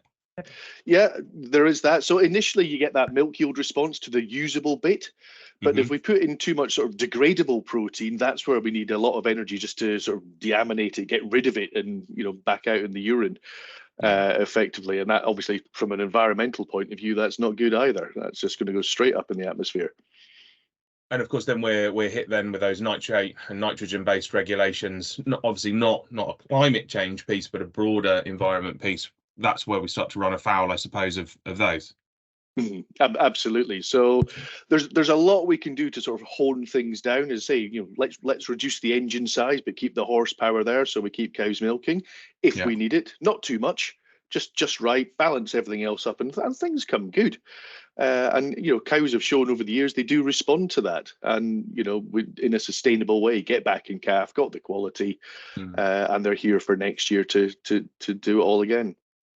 So it does come down to that balance, like you've been saying, David. And I know in a previous episode we've talked about starting with the milk and the milk you need, and the constituents you need, and the quality you need, and almost working backwards. And it sounds like you're saying a similar thing, so that the negative consequences over fertility and milk quality as well, because actually that's it's not just the fact that the yield might go down, it's actually that the quality of the milk might go down as well, and that can be negative as well. Yeah, absolutely right. And I think it's something that I've seen, with some of the stuff in the last sort of year and a half of reducing protein because of the environmental sustainability issue, is that if people bring the total crude protein down, inadvertently, they might bring the metabolizable protein down. And that's where you lose the quality and the yield. So as I say, using, back to the tractor analogy, I still need my 180 brake horsepower, but I no longer want a 7 litre, I need a 5 litre. But I still need 180 brake. Normally, you'd sort of bring both down together. So yeah, it's just a different way of thinking about it. Keep the balances there, and cows will continue to perform. So that, I like the analogy of the sort of engine capacity and the horsepower, and needing the same horsepower. But it sounds, and I'm the same with cars. I'm a sustainability manager with a diesel estate. That's a terrible thing to confess to, but I am. We're talking about electric cars, but. Anyway, but it's one of those that sort of it's a fair sized car, but it's got the tiniest little engine ever, like 1.5 litre sort of tiny little engine and bits and pieces. So it feels like witchcraft that this thing can move that thing. So again, for those sort of listening that think this sounds a little bit like witchcraft, you're getting the same performance for a much smaller capacity. What is that witchcraft really? How are we sort of taking down the capacity but putting out that same performance? Because there must be something that we're doing that's a bit different. Yeah, I think it's understanding the values that we've got. We've got these metabolizable protein values for all the raw materials. They're there. They're out there, have been for a while. It's having that understanding of them and knowing what to do with them. I think, and it's just that having the confidence to go out with it, and it does work. I've been doing this for quite some time, and we know that we get the results. So by interpreting, understanding what we've got there, we can keep that horsepower and keep the capacity small, and witchcraft, wizardry, whatever we want to call it. When I had my round glasses, they used to call me Harry Potter, so maybe not. Wizard Harry. So are there sort of tools in the arsenal for sort of doing those last minute sort of fine tweaks? Because like we've heard again, sort of, there are lots of different sort of protein sources for ruminants, and it's about the balance. But there must be sort of those fine tuning knobs, those little bits of ingredients that allow us to just, right, there we go, there's the perfect balance. And what might they be? Yeah, I think, again, it's having a range of proteins like anything, a range of starches and sugars and fibers and such like. So we know high pro soya and all the issues around that and removal and such like. So then we've got the various protected rapeseeds that have been treated in one way or another. Now that sort of reduces the nitrogen that's in the rumen and that improves the metabolizable protein. So that gives us a really good balance of something to replace the soya. Then we, once we've got that, we're into the real fine tuning, and that's these rumen protected amino acids, particularly methionine and lysine are the two we know about and have got some reasonable data on. Beyond that, the North Americans are going down into about 6 or 7 different amino acids. We just don't have the data, and we don't have the amino acids either to use. So, but lysine and methionine, we can do a lot with. Okay, so what are lysine and methionine to protein?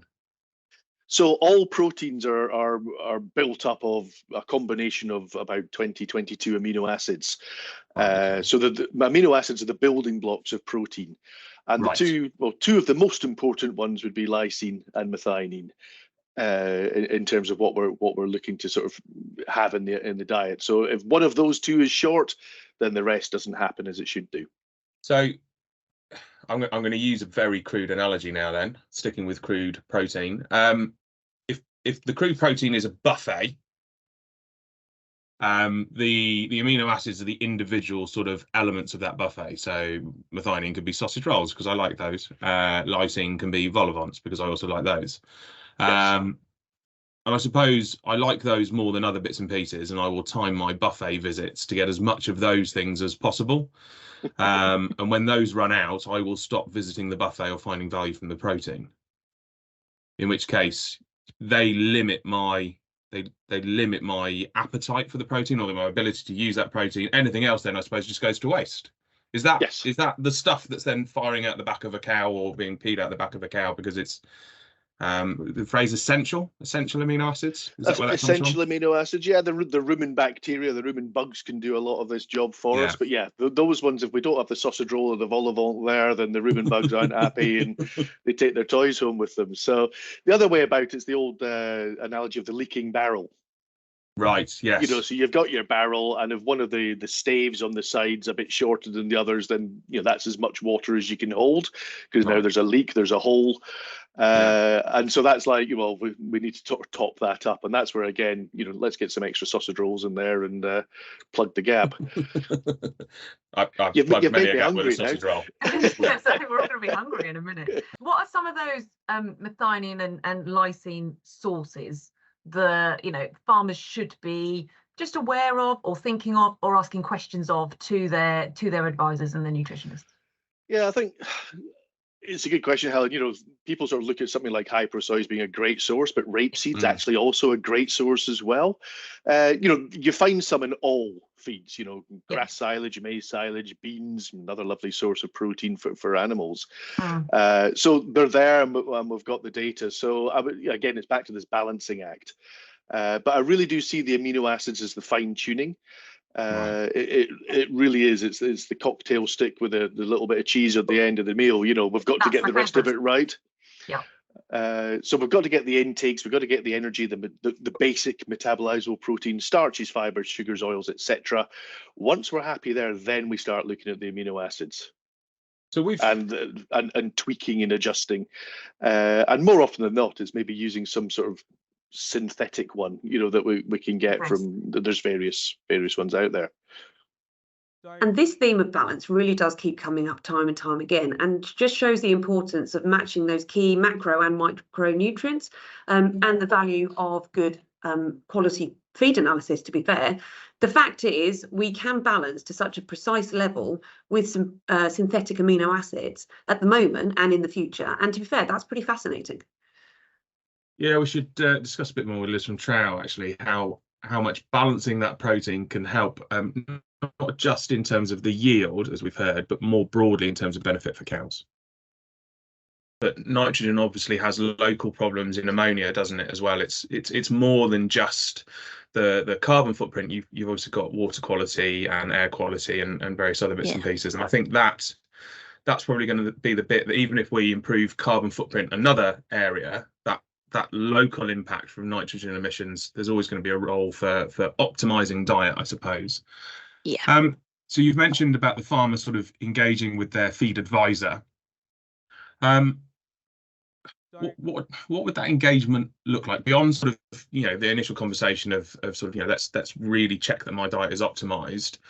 You know, is there anything else the farmer can do that sort of aids them and supports them in this transition? Yeah, so I think it would be an area of collaboration, whether the processor is involved, but definitely people advising at that farm level. So the vet, maybe an environmental consultant as people are going on and doing footprinting, and the feed advisor, and just working together and not just looking at the diet of the milking cows. So obviously milkers, they bring in the money, but I think we need to look at a whole system when it comes to sustainability. So a real holistic approach from calf to fifth lactation. And when you have one person advising on calves, maybe the heifers are forgotten about, as they usually are, someone else advising on the milking cow. I think at least quarterly, bringing everyone together to look at the different aims for each segment, and really pulling things together like that. So, you know, when we talk about optimized crude protein, if the protein is too low and there are issues with fertility, or protein is too high and there could be issues with fertility, or perhaps not enough energy, that's where I think the whole team needs to say, we're not where we should be at this level. What can we do in the whole system to improve? 113.56. It's important to realise how connected I think each element of production is, from feed to fertility and from forage to air and water quality. And to be fair, it's hard enough to juggle that when it's all going right. Yeah. And as David will explain, it's not so easy when it all goes wrong. So how has this year's forage quality been impacting the work? And it's horrible, isn't it? Been awful. I shouldn't laugh, it's just evil. I know it is. You know, it's been, to be fair, grass silages have been actually okay. And we always, you know, we're always comparing to our previous year, aren't we? So the previous year we had, middle of the summer, we had drought, didn't we? We'd real the opposite almost. Yeah, we had the flip opposite. I think is it El Nino, or the opposite to El? Yeah, it's that weather system in the Atlantic. But so we went from being quite short the previous winter to this year. Actually, first cut was pretty good. Second cut's been okay. Yeah, the grasses have been all right. We've had big challenges with maize harvest.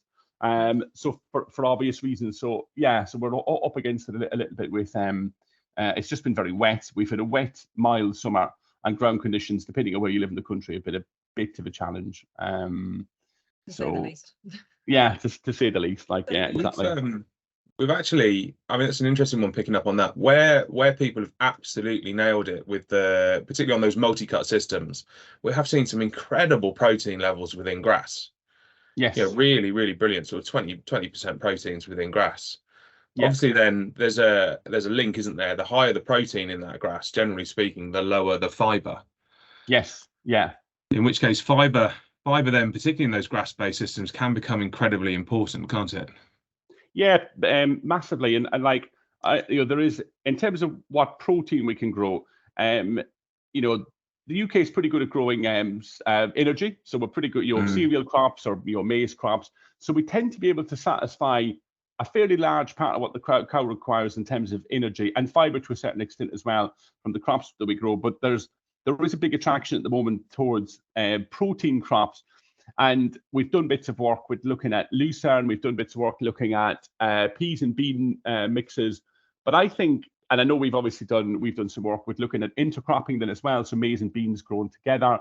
But it's very hard to get away from grass. I think it's very, you know, most parts of the UK, you know, we get decent rainfall in comparison to other parts of the world. And most farms are capable of growing some pretty good grass. So, yeah, you know, you can get a decent fraction of grass into your protein fraction into your grass by looking at multi-cuts, exactly as you said, the type of your grass seed mixtures, you know, red clover mixes and so on. So I think there's a lot that can be done just with that crop on its own before you start getting into, you know, with sort of intercropping or the PB mixes and those type of things, like, you know. Yeah, that brings in the conversation around the herbal lays, doesn't it, or the mixed lays that can actually impact or influence that proportion of protein, fibre, that type of thing? Yes, yeah, exactly. And I think, yeah, there's no doubt, like there's a lot of work happening, and we've been doing a lot of work with looking at our seed breeders then and what we can put into a seed mix. And you tend to find then, and I don't work on the seed agronomy side, but so I'm stretching to the reaches of the ends of my knowledge now. But grass varieties like plantain, for example, like plantain is quite deep tapping grass, yeah. And you see, even outside my window here, where there's a patch of grass outside, you can see that in the dry weather, like a lot of the other grass varieties have turned brown and they've died off. But it's the deeper tapping rooted grasses then that seems to be a bit more resilient to drought, because yeah, that seems to be sort of more of a challenge for us. Our summers are getting a bit hotter, they're getting a bit drier, and I think farming to these extremes now, whether it's extreme wet, cold, or very hot and dry, I think that's where a lot of the focus is on, is looking at the grass varieties that are best suited to the weather conditions. And even when it's going wrong, there are things you can do with the tools available to minimise those impacts. And I think, as Liz will discuss, there's a whole toolkit of advisors and tools and resources that we should really be making best use of to support farmers and for farmers to get this ongoing support with. I suppose we're talking about optimizing and various other bits. I mean, all of the feed coming out of the mill is complementary feed, isn't it? So really, it goes all the way back. And you talked about collaboration there between the farmer and the feed advisor, but there must be other people that are advising or working with the farmer that are providing the front end of that, which is the forage. So is there more role and better collaboration going all the way back to a seed going in locally on the farm? Yeah. Through to sort of the complementary feed coming through, and what might that look like? Yeah, so definitely there's, and I think more so important at the minute, we all know the weather is quite erratic and changing, and you can't rely on a particular date, or you can't say I'm just going to do the same thing as I did last year. I think a clear example this year would be forage, as both grass and maize are of lesser quality on average I than they were the previous year. Say that this year licking the wall will be only slightly less worse than eating forage. Yeah, and he wasn't happy. Yeah, and maize is really not very good. Everyone relies on it to be consistent, but it's of lesser quality, more fibrous, lower energy, and most people have got quite a lot of it. So, Yeah. So I think there's a role for seed, fertilizer, and the nutritionist. Kind of what do we want from our forage? But then this is where I think we also need to start to bring data in to make decisions, not just collate data for fun. Use data to make decisions. So, what is the weather doing? Can we predict? Can we start to monitor that? And I mean, monitor it from December, January, not just a week before you decide to cut, or even going back to before that. So we need to kind of monitor, see the particular weather patterns. Are you going to be flooded? And can you get on to get the grass or the maize off? Well, no, then you need to make a decision of an early maturing maize, or does that suit your soils? Does that suit where you are in terms of heat units? And the same for grass, and then monitoring it to make a decision of when to cut. So you can monitor via a pre-cut test, you can monitor the growth as well, to see how it's developing. So not just how it's growing, but how it's developing. So what we saw this year was a lot of high NDF in the grass before it was cut. So obviously that's going to be fibrous forage when it goes into the clamp. And that's a result of the warmer winter, and the grass has just continued to grow. So yeah, I think it's all about making decisions, really, monitoring, and then you'll get the best quality forage and not need to feed there as really much is lots to think about bought-in protein or bought-in feed overall. And we've heard lots of positives, but we should be really frank, because sometimes it really can go wrong. And I think David from Massey can give us an overview of that. So obviously we've talked here about sort of in terms of optimizing yield, hitting that sort of peak, coming up from, I presume, an under optimization to the efficiency. We add in amino acid. I'm going to assume, and I'm going to say this from a sort of slightly recent conversation where I suspect this is what might have occurred. So I assume if you put in too much of these amino acids in good intention, and you're still sort of, thinking I've got to push as high a crude protein as possible, that could be just as bad as not putting in enough and getting that balance of amino acids right. Yeah, I think that's an interesting one. I think if you put the amino acids in, we should be reducing the crude protein. It's a bit like in the Formula One, is the drag reduction system is open the tail fin and the car goes faster. It's that little sort of turbo boost, if you like. That's what the amino acids are giving us. So we can reduce the overall protein. So if someone's putting amino acids in and increasing the overall protein in the diet, it's kind of going against the grain and going the wrong way. So yeah, so if you had the specifics.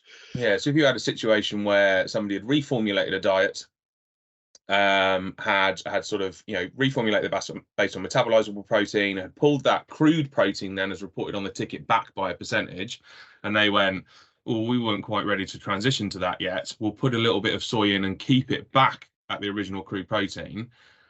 That's probably going to have some consequences to cows, is it not? Yeah, potentially there. So again, they could start, milking off the backs a little bit. On that side, they need energy to get rid of that extra protein, as we've already said. So and obviously it's costing a bit more money. So more money in, you're going to see a drop in milk potentially. Potentially, yeah. Pretty quick drop in milk. Might take 2 or 3 weeks or something, depending on what where your starting point is before you sort of see that. But yeah, I think you've got to look at the finances on these as well. If we can pull things back, so much the better. Okie doke. And potentially the impact on condition, like you were saying, if they start to milk off the back, then that is going to cascade, isn't it? Yeah, if we've got too much protein going in, milk's off. And that's where, 20 years ago we used to be, was chasing higher proteins, cows milk like trains, and then we could never get them back in calf. And we've learned from that. We've pulled things back. Cows still milk very well, but far more sustainably, from the cow perspective. And that's what we want. Yeah. So we've talked there about crude protein, and I used a very oversimplified and sort of extreme example there that sort of we wouldn't want to see borne out in real world. What barriers in sort of your experience, because monogastrics have been doing this for a long time, this is fairly standard play. So what are the barriers that you're seeing and sort of the Massey team are seeing in sort of going out and reformulating and sort of trying to talk beyond crude protein? What's the challenge that you're still facing in the industry? I think it's been there forever. I want an 18% or a 21% compound or blend or some such. And as we highlighted before, you can have chalk and cheese on that. It's just basically like saying I want a tractor. Well, what one do you want? We've got quite a choice. So that's one about. So there is a big education need, I think, across the industry on that side to get that level of understanding in there. And I think also, day to day, it's the challenges of what's actually happening on farm. What's broken down today? Is it the parlour? The silage has changed. It's slipped. So there's all the day to day stuff. I should say, can we swear on the podcast? We're only ever farming between fuck ups. There we go. Not my catchphrase. I'm going to credit a man called Dan Humphreys for that one. But it's never a truism has been said that's ever truer than that, really. Yeah, it's a bit like Wi-Fi going down or whatever. It's or dishwasher blowing the that's going to be edited out of this podcast now. And for anybody listening in, farmer-wise, my dishwasher blew and absolutely ruined the recording of this podcast. So bit of an in-joke, but we're going to laugh anyway. Okay, now. Okay. So back on track.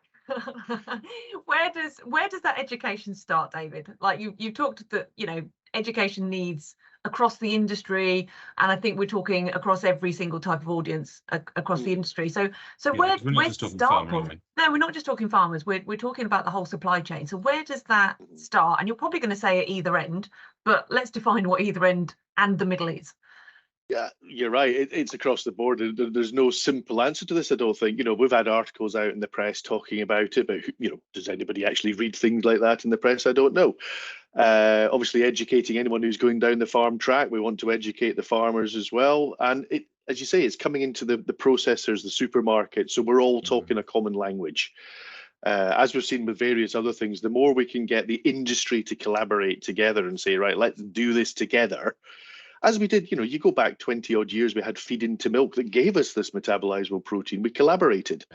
And then just over time, the people involved have disappeared, retired, and the messaging has been lost. So yeah, if we can all get together, I think we'll get there ultimately. It's just it's going to take a little bit of time, but the tools are there now. Yeah. It's just let's get using them. Yeah, no, that collaboration piece is absolutely key. Collaboration is definitely key. So David, what would your advice be on who to pull together to really add value around feed on farm? It feels like if you're a dairy farmer that's facing decisions on sort of inclusion of particular ingredients, not necessarily full exclusion, but the rates of inclusion or sort of the optimization of diets, the first conversation might not just be with your nutritionist, but it might also be with your sales rep around seeds, or if you're big enough, maybe an agronomist. Would you have those conversations together on the farm, or would you advise them sort of just pick up the phone and have a chat with each of them independently? What would be the best way? I think we used to always say that the vet, the farmer, and the nutritionist, should sit around the table once a month, so that because you've got the manager of the animal health angle and you've got the nutrition as well. But I would definitely that table of 3 is definitely becoming a table of 4, and you're absolutely correct. Like that. To be able to explain, and often those things happen independently. So, the agronomist is doing one thing, the nutritionist is basically, often we're reacting to what's come into the silage clamp as opposed to starting, right, let's go right back to the seed. Because, I tell our agronomists, God bless them, they're very ambitious. They love to demonstrate what they can grow, but they're not always thinking about, the saleable commodity is a litre of milk. So who's buying the litre of milk, and what type of litre of milk do they want? Is it fat? Is it protein? Is there restrictions on anything? And it's working backwards then from that litre of milk right back to the seed that goes in the ground. So I agree, Ben, 100%. Like having that conversation. So we're now into today, at the day of recording, it's the 21st of November. So it's an excellent time now to be thinking, right, we've got all our silage pits full for the year, but what are we going to do? What are we going to do next spring? And there is a bit of forward planning, isn't there? Because there could be 12 to 18 months of planning, rotations. What are we going to go? Not just next year, but what's going to follow it next winter. So of course, in your hybrid rye type situations, you'd need to have known now, because that seed should be in the ground. Yes, exactly. Yeah, exactly. So it's a big takeaway there anyway, is to absolutely involve the agronomist and make sure they don't get too carried away with themselves. Keep them focused on what the cows need to eat. I think I like that idea of looking at the constituents of the milk that fits you in your contract, etc., and working back. I think that's a great way of looking at it. Because there are things. It tends to be that starch is an influence. Starch energy can drive milk protein. So again, if you're supplying Leprino and you're looking to you're paid on primarily on your milk protein, and there's seeds you can put in the ground that can push that constituent. There's obviously there's a massive genetics angle as well, but there are basics with cropping and nutrition that can influence the type of milk composition. So that's that's a really good point to consider as well. You picked up, I mean, this is a bit left field, David, now, but you've picked up on genetics there, and you've jiggered something in my brain. Obviously, we've talked about the interplay of agronomy and feed and milk, the link between genetics and sort of cropping and feed and milk. In terms of sort of the next 5 years, is there some innovations in feed, or some collaborations between feed and other stuff that you're thinking, this is going to be cool? I think that genetics is that's the slow burner, isn't it? Genetics. It's sort of like, we can put stuff into the ration tomorrow, but I know that the advances in genetics are fascinating. Like where we've come in the last 10 years is really, really interesting. And like there's a lot of work looking at feed efficiency in particular. A lot of the genetics companies are looking at different genotypes respond in different ways to nutrition. So it's trying to be more selective of getting that animal that is best placed to be more efficient, and then it will have a lower carbon footprint as well. But the collaboration, I definitely think feed plus cropping, so purchase feed plus agronomy cropping is a real good. I think that we should be, as an industry, and we've just we spoke about it a second ago, that relationship is definitely one that needs to come closer together. And whether that's on the most basic level for the the person trying to maximize grass, the type of grass lays, is huge, and the multi-species, as we said. And then if you start plugging in genetics, genetics is it's the nail in the hammer, I think, is what I'm trying to think of. Like genetics plus nutrition together, that can really unlock a lot of potential within animals. So and obviously data to monitor it then as well. I know that's a subject that we've been speaking about, is the best use of data as well. Data does crop up in a lot of these conversations, I'm noticing. Yeah. And what sort of those key data points? So for any farmers who aren't using data and monitoring to make these decisions, like you say, and I love the fact that you started talking about sort of December, January in terms of monitoring, because I think a number of farmers I talk to, they start thinking about it in about April, May, and it's like too late.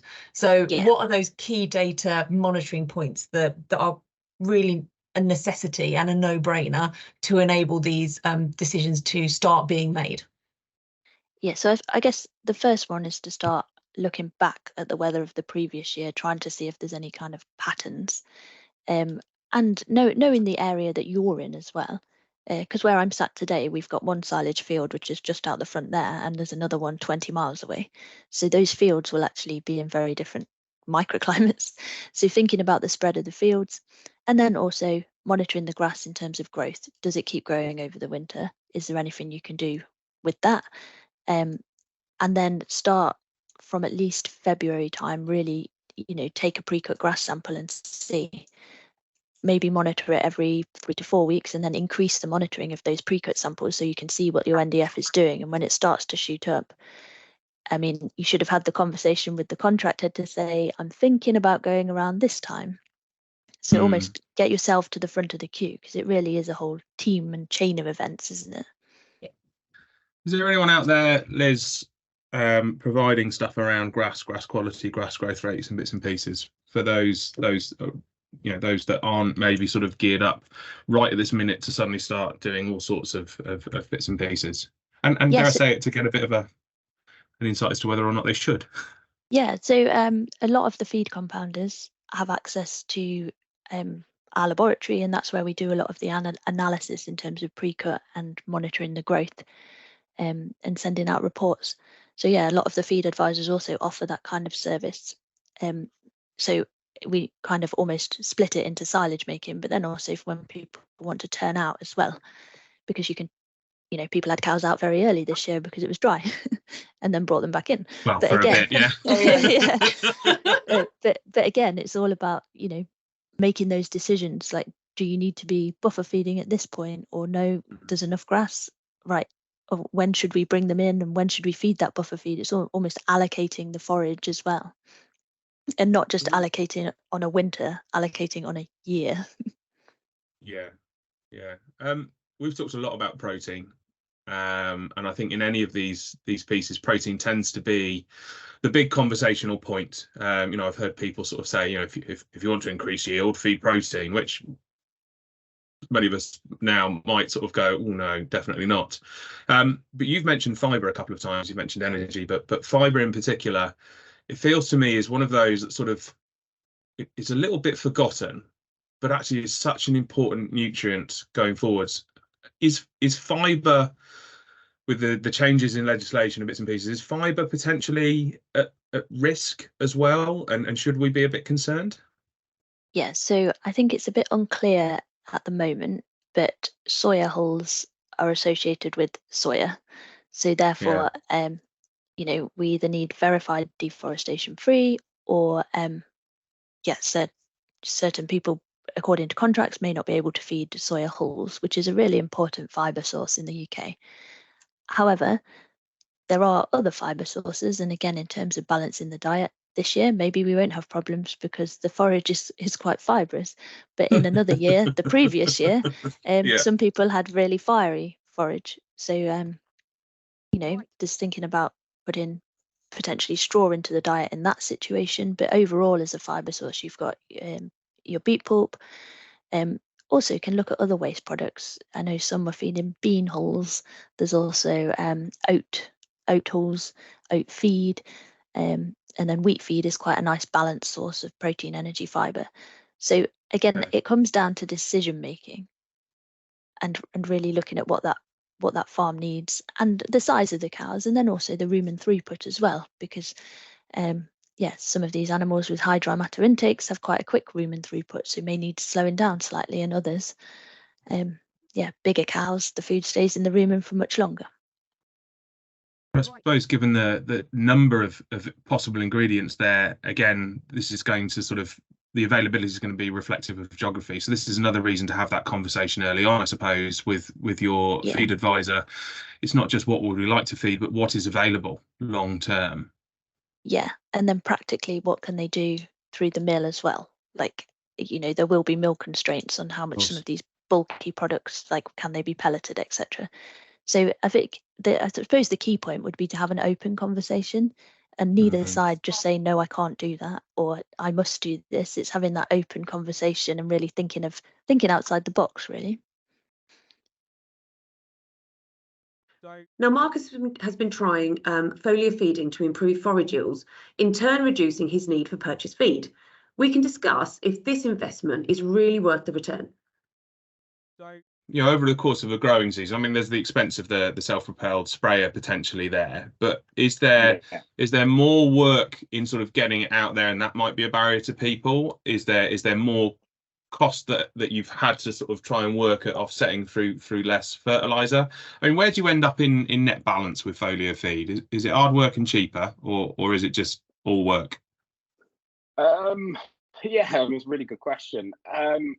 Yes, it is hard work, and yes, you'll save fertilizer. So I suppose we would go more often with a lower dose than would be my premise to foliar feeding. I mean, and it's a lot harder in that, traditionally we just, once a month we chuck a load of urea on or whatever. Whereas with the foliar feed, when you're following the cows, you sort of need to go every sort of, say, week, 10 days, because you need the leaf at the right growth stage. It's a lot easier in an arable situation because you're spraying the crop anyway. So you can manage that crop's needs very, very easily because you're in that field. So you can add a tank mix, you can do things really, really easily. So it's not going to work for everyone, is the honest truth. Right. I mean, we've seen really good gains from moving from a prill product to a liquid product in efficiency. So that's a soil applied product as opposed to a foliar applied product then. So it's exactly the same as a prill, but just in liquid form. And that's a sort of a halfway house for a lot of people then. So yeah, it really isn't for everyone, but I think used in conjunction at the right times, then yeah, you can see some fantastic results. And it can work. It really does. It just does work basically. Yeah. So have you seen back the sort of the investment in that self-propelled sprayer and that sort of capital cost at least? I mean, I know you're putting in more hours potentially, but have you seen that back and you're sort of paying off that time now? Yeah, basically, yeah. I mean, pretty much. I mean, I suppose we were really fortunate in the first year. Well, I say fortunate. Fertilizer prices. I think I managed to buy fertilizer about £200 a ton, and it went to 800. So, yes. In simple terms, yeah. The reduction in fertilizer that we've managed to achieve has been phenomenal, really, and it really is paying for it. And I mean, foliar feeding can be done by any machine. Yes, we bought a self-propelled sprayer. Because we do some contracting with it as well. But I mean, your bog standard sprayer that you're spraying anything with, yes, get it serviced every year because you want it to be accurate. But it doesn't need to be a fancy piece of kit. It doesn't need to be a brand new machine in order to achieve efficiency. And I think that's something I'm really quite passionate about. What I really don't like is industry professionals sort of, they say to us, "Oh, you need to do this," but it's a £200,000 investment. You think, "Oh, hang on, that's totally unobtainable." I'm pretty sure you can pick up a new mounted sprayer for about £2,500-3,000, a basic one. So it really is, in the grand scheme of what's possible with foliar, it really is quite a cheap investment then. So is the foliar feed having, do you think, an overall benefit on your soil quality, and how important is soil quality to you going forwards? Right. Yeah, so I mean, it's really difficult to quantify. And I mean, obviously, we're working on a project together, aren't we, with carbon sampling in soils. And that will be really interesting to see where we end up with that. But we're a south-facing farm on very light soil, so we will burn in. You could burn here in April in a bad year. Since moving to foliar, we've seen the grass stays greener for longer, because every time you apply nitrogen, you upset the. I liken it to like Avatar, where everything talks to each other. It's almost like a spider's web of communication. Every little microfungi, everything is talking to each other, and you put nitrogen into that, and it upsets it all. And when you stop messing with that, it's actually nature's actually really good at sort of sorting itself out. So yeah, I mean, our soils seem to be a lot healthier. We're growing more grass and less nitrogen. We don't burn as badly. Nothing's going to grow without water, but we're staying green. It's not burning off. It's once that rain comes, it gets going again. So yeah, I think it for us, it really is. It seems to be working. And how's that? You said you're getting better quality growth. How is that then relating to the quality of the feed going in? Right. Yeah. So we're sort of we moved away from a traditional 3-cut system probably 4 or 5 years ago to a multi-cut system in order to chase our sort of really high-end ME silages and things like that. And at the same time we started foliar feeding, we actually moved away from that purely because we were having such dry summers. We were struggling to get sort of 5 or 6 cuts in a sensible time. But what we're seeing, and on moving back to a traditional sort of 3-cut system, your plants are less stressed, so they run to head and lose quality when they're stressed. When you reduce that stress on that plant in the same way that if you reduce stress on everything, it's a lot more relaxed, and it doesn't run to head. It doesn't run to seed, because ultimately all that plant is trying to do when it's stressed is reproduce. So it runs to head and to spread its seed. So if you reduce the stress level in the plant, your quality is actually better by default. Yeah, and you buy yourself a bit of time, don't you, as well, because it's not trying to run ahead of itself. You mentioned microbes and fungi and bits and pieces, and obviously the sort of carbon sampling that we've been doing as well. And that carbon sampling came about as part of another sort of trial and bits and pieces. I think that moniker is well received, actually, that Mad Hatter one. That we've been doing around sort of. I mean, I really badly, I called it magic sprinkles when they first proposed it to me, but it is a bacterial and mycorrhizal fungal application. It's delivered through the slurry, isn't it? I still don't quite know 100% what to call it. Is it a slurry additive? I suppose not in the traditional sense. It's not a compost bioactivator, because I suppose we're not really truly composting, but it does good things for soil, is the principle of it. What's your experience of using that product? And they are on the podcast, so I suppose we could name them, couldn't we, as well, if you really wanted to. It's not a bother. Yeah. Not that we're selling that product, it's up for other people to make their mind up, but you know what I mean. Yeah, no, well, I haven't received my kickback from them, so I better not mention them yet. Anyway, no, just... There's no commission. Fair enough. No, I mean, so we were obviously really fortunate again to be involved with you in this project, and it's it sort of ties in with everything we do, and there's some really good people behind it. So yeah, I think slurry for soil they're calling it now, I think, isn't it? It is, yeah. And yeah, for us, I think I did a testimonial for them. It's really been instrumental in us reducing our nitrogen use. So I did mention before, we're down to about 50% of our nitrogen use through the use of foliar feeding, but also through the use of slurry additive is probably what I would call it. Yeah.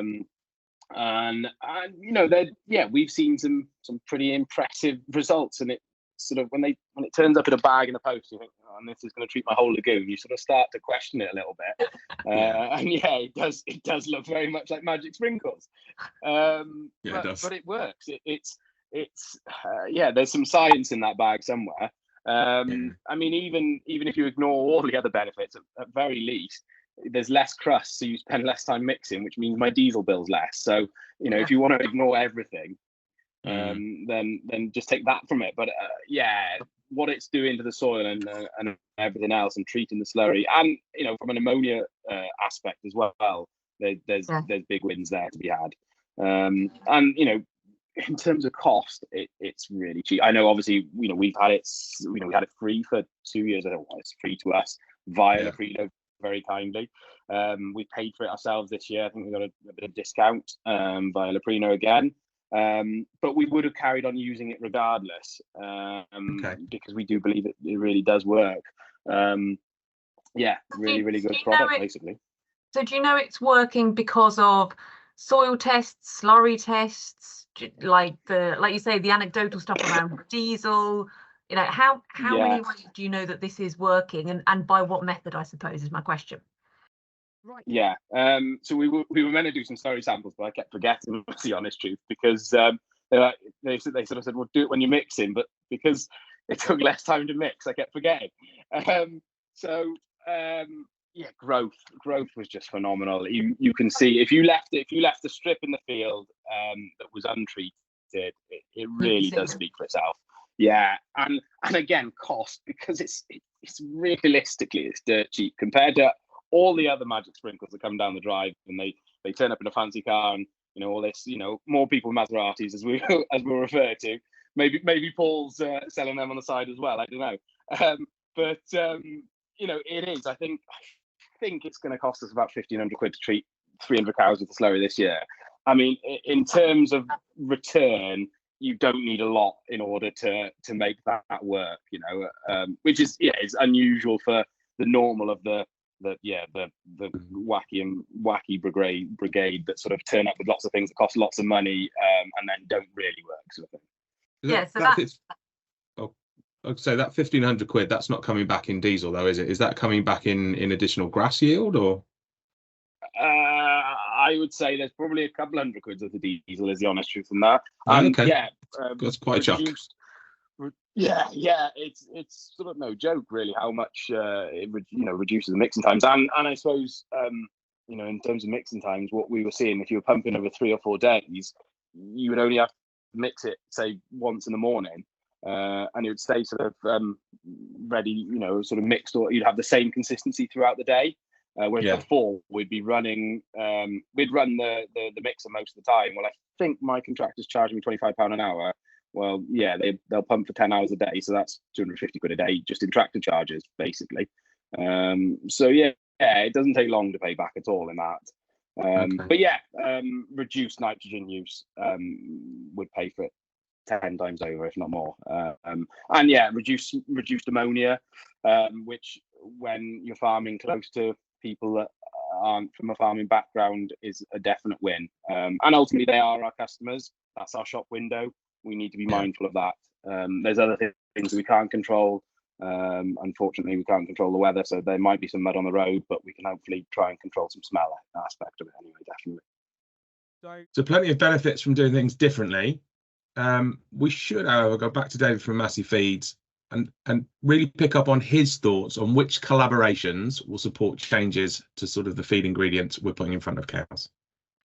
So obviously part of the CL network, so there's a lot there that we're trying to sort of get involved in, and then working with the likes of Leprino and such like to get some of this joint messaging out there.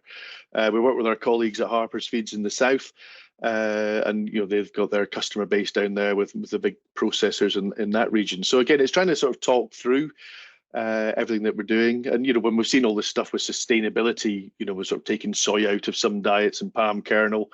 One of the first to do that, just to sort of say, well, that there is an option. We can still balance on the metabolizable protein and keep performance, so don't be afraid to do it. But yeah, if there are solutions out there if we need them. Yeah, and I think options is a really good word as well. It's not saying there is one way to do this and one way not to do this, but I suppose that in its own right provides challenges across the industry and to farmers to say, okay, well, now I've got these options, which one do I pick? So maybe some advice from you on what is the first step of those options. Yeah, I think it comes back to what you said before, Helen, about, what's our cow? What are we trying to achieve? What's the goal on this farm? And we've got to try and meet those needs. Is it quality? Is it yield, whitewater, whatever it may be? Once we know that and the type of cows and the setup and the systems, then we can start working back down into, okay, what is going to be suitable and do we think is best suited? Now, it may then be there's an option A and an option B in terms of soya free or palm kernel free or whatever. And that's going to be down to who's buying the milk or the meat. Or the farmer's own personal preference. We've got quite a few customers just doing it anyway because they believe it's right. So do you think, and I know it's probably not as prevalent as it should be, but obviously there's a constant change in this industry. This is another period of change. The change is different, but change is consistent. This period of change, do you think if we get the collaboration right, there's a real opportunity actually to improve things for farmers? And I suppose if you could say this is the collaboration that we need to move forwards, what would that be and who would it be with? Oh gosh. Yeah, there's you mentioned collaborations. We're also part of the Forage Analysis Assurance Group, and there's a lot of non-competitive collaboration going on there, just trying to get analysis more accurate. Yeah. So I think that is still a big area, is getting that forage analysis right. We need more people involved, if you like, on that side to help on that bit. And then the whole it's this whole just sort of coming together. What is right? Do we need to redo feed into milk and come up with something new again for a new audience, a younger generation? We've tried on the beef side, and we just need to sort of finish that one off, but then maybe redo the milk on that. And I think that could be a great collaboration now, looking with more knowledge on the amino acids and such like that we've touched on. And you mentioned a little while ago, David, about obviously sort of methionine and lysine and some of those key amino acids that we do have information on, but there are others that we don't have the data on. What is the benefit, or what needs to happen to almost drive that data that we don't have to understand some of those other amino acids that could be of real use in diet formulation? I think, like everything, is knowing what you're starting with. And we don't really know for certain. We look, North America have done a lot of analysis, and it was something when they redid their requirements a couple of years ago was, well, how can we actually analyze for all this? And they went, well, we can't. We just use book values. Well, book values are okay, but not great. If you're going to be fine tuning to that level, we need analysis. So I think for me, Ellen, that would be very much it. Is can we get the silages right? On basics of protein, metabolized protein, etc., and then actually start getting analyses of some of the amino acids there as well, so we know what we're dealing with, and then we can move forward. Yeah. Sounds like a good collaborative project, that one. Huge and expensive. Yeah. So we'll start lobbying Innovate UK for that now then. Unsurprisingly, more data is the request from David at Massey. Ben and David, what are your thoughts on this? I have sort of mixed feelings about data, in that I absolutely agree with you that sort of the information that comes from data is potentially valuable. I really struggle with, I think, just the sheer volume of data that floats around farms. There's just masses and masses of it, and of course, until it's turned into something useful, it's a real problem. But we also then it's the skill set, I think, of the farmers and advisors to use that information. Yeah, all of those have to align in perfect harmony, don't they? It's all about usability. If the person, the farmer or whoever, can't use that for benefit, data decisions or whatever we want to call them, then where's the benefit of collecting that data? Because you came up with an interesting point, and Helen, you picked up on it as well. Sort of, starting with the milk, i.e., the value that farm is going to get paid for, and then working all the way back. I mean, that is very akin to sort of those lean manufacturing bits and pieces and odds and ends. I mean, are companies like Wynnstay, are they sort of looking at those, what's probably the most broadest term, those sort of efficiency frameworks or efficiency bits and pieces sort of to support their staff and farmers? Is that something that you sort of actively do? Yeah, I think like the first question that we the first question we ask in farmers: who buys your milk and how do you get paid for it? It's almost like having a job. But it's amazing the amount of sort of like you know, two farms side by side, you know, as you know, they could be supplying the same milk contract, same herd of cows, but one is getting, you could be plus or minus 2 pence a litre, depending on the constituents and the volume of milk that's been collected. So it's interesting that, you know, when you really get into it, there's potential for, there's some missed opportunity probably on maximising the type of or your payment for the type of milk that you produce. So that's absolutely something that we're focused on. I mean, for the cheese side is interesting, like because again, like milk protein, again, the old rule of thumb was that you feed for fat and you breed for protein. So if you've got cows that are genetically incapable of producing milk protein, we can be chucking all the goodies at them in the world, and it's difficult to get. Yeah, it's difficult to get the response. So it's like, well, so that goes right back to the longer breeding plan, isn't it? And what they're doing with genetics and so on. But even from that, again, go back to the data stuff. Like there's probably, if you had 3 steps to levels of data out of a farm, probably step 3 is probably robots. To be fair, like I have a big interest in robots. So you know, a robot is milk recording a cow every time she walks through the robot, pretty much. Go back to the step 2, then the step back from that is monthly milk recording. So you've got a 1-day snapshot of what's happening in the herd. And if people aren't doing the most basic thing is a bulk milk test, isn't it? So that you're entry level, everyone is bulk milk testing. But what you can interpret from just a bulk milk test is still, you know, there's a wealth of stuff. Like I know that if fat is, you know, fat up or down is telling me about rumen health. So if I've got an acidosis problem, the first thing that suffers is butterfat. If I've got an energy issue, the first thing that suffers is milk protein, because there's a huge demand on energy. So when I see milk protein dropping, even at a bulk milk test level, we're thinking, right, we need to be thinking about the energy. I mean, you can break your protein into casein then as well. That'll tell you, that will determine your cheese yield. Somatic cell count tells us about other health back to scan. So even when in the most basic level of data that is just that bulk milk test 4 times a month, there's still you can extrapolate quite a lot of stuff out of it. So well, you can actually now you can estimate with quite a high degree of accuracy the amount of methane those cows as a collective are releasing using MIR analysis of that bulk milk piece as well. Yeah. So you could even carbon footprint that herd. It would be a whole herd, but you could carbon footprint that whole herd from that bulk test as well. It correlates to saturated fat, I think, doesn't it? It correlates to saturated fat. It's fatty acids, I believe. Yeah, fatty acids. Yeah. In terms of those 3 steps that you've just mentioned, David, what are the? I mean, there's some obvious opportunities for farmers as they go through those 3 steps, but maybe what are those relating to feed and feeding and nutrition, and then maybe what are some of the challenges that also going through those 3 steps can deliver? I'm going to put a 4th step in that I forgot, and it was urea. It was urea. Yeah, urea. You get milk urea as well. So again, that links us right back to protein deficiency. So you're thinking about, again, sort of, you know, if we're just getting fat, protein, somatic cell count, urea back to scan, like the urea is a big one as well. So it's like we look for a target urea between 175 and 225 as being sort of like the sort of sweet spot. But I was talking to a farmer just this morning, and he's up at 300 now because there's a tendency to push protein when we're looking for litres. So we know that protein will drive milk yield at the massive expense of fertility and body condition and a whole pile of other stuff.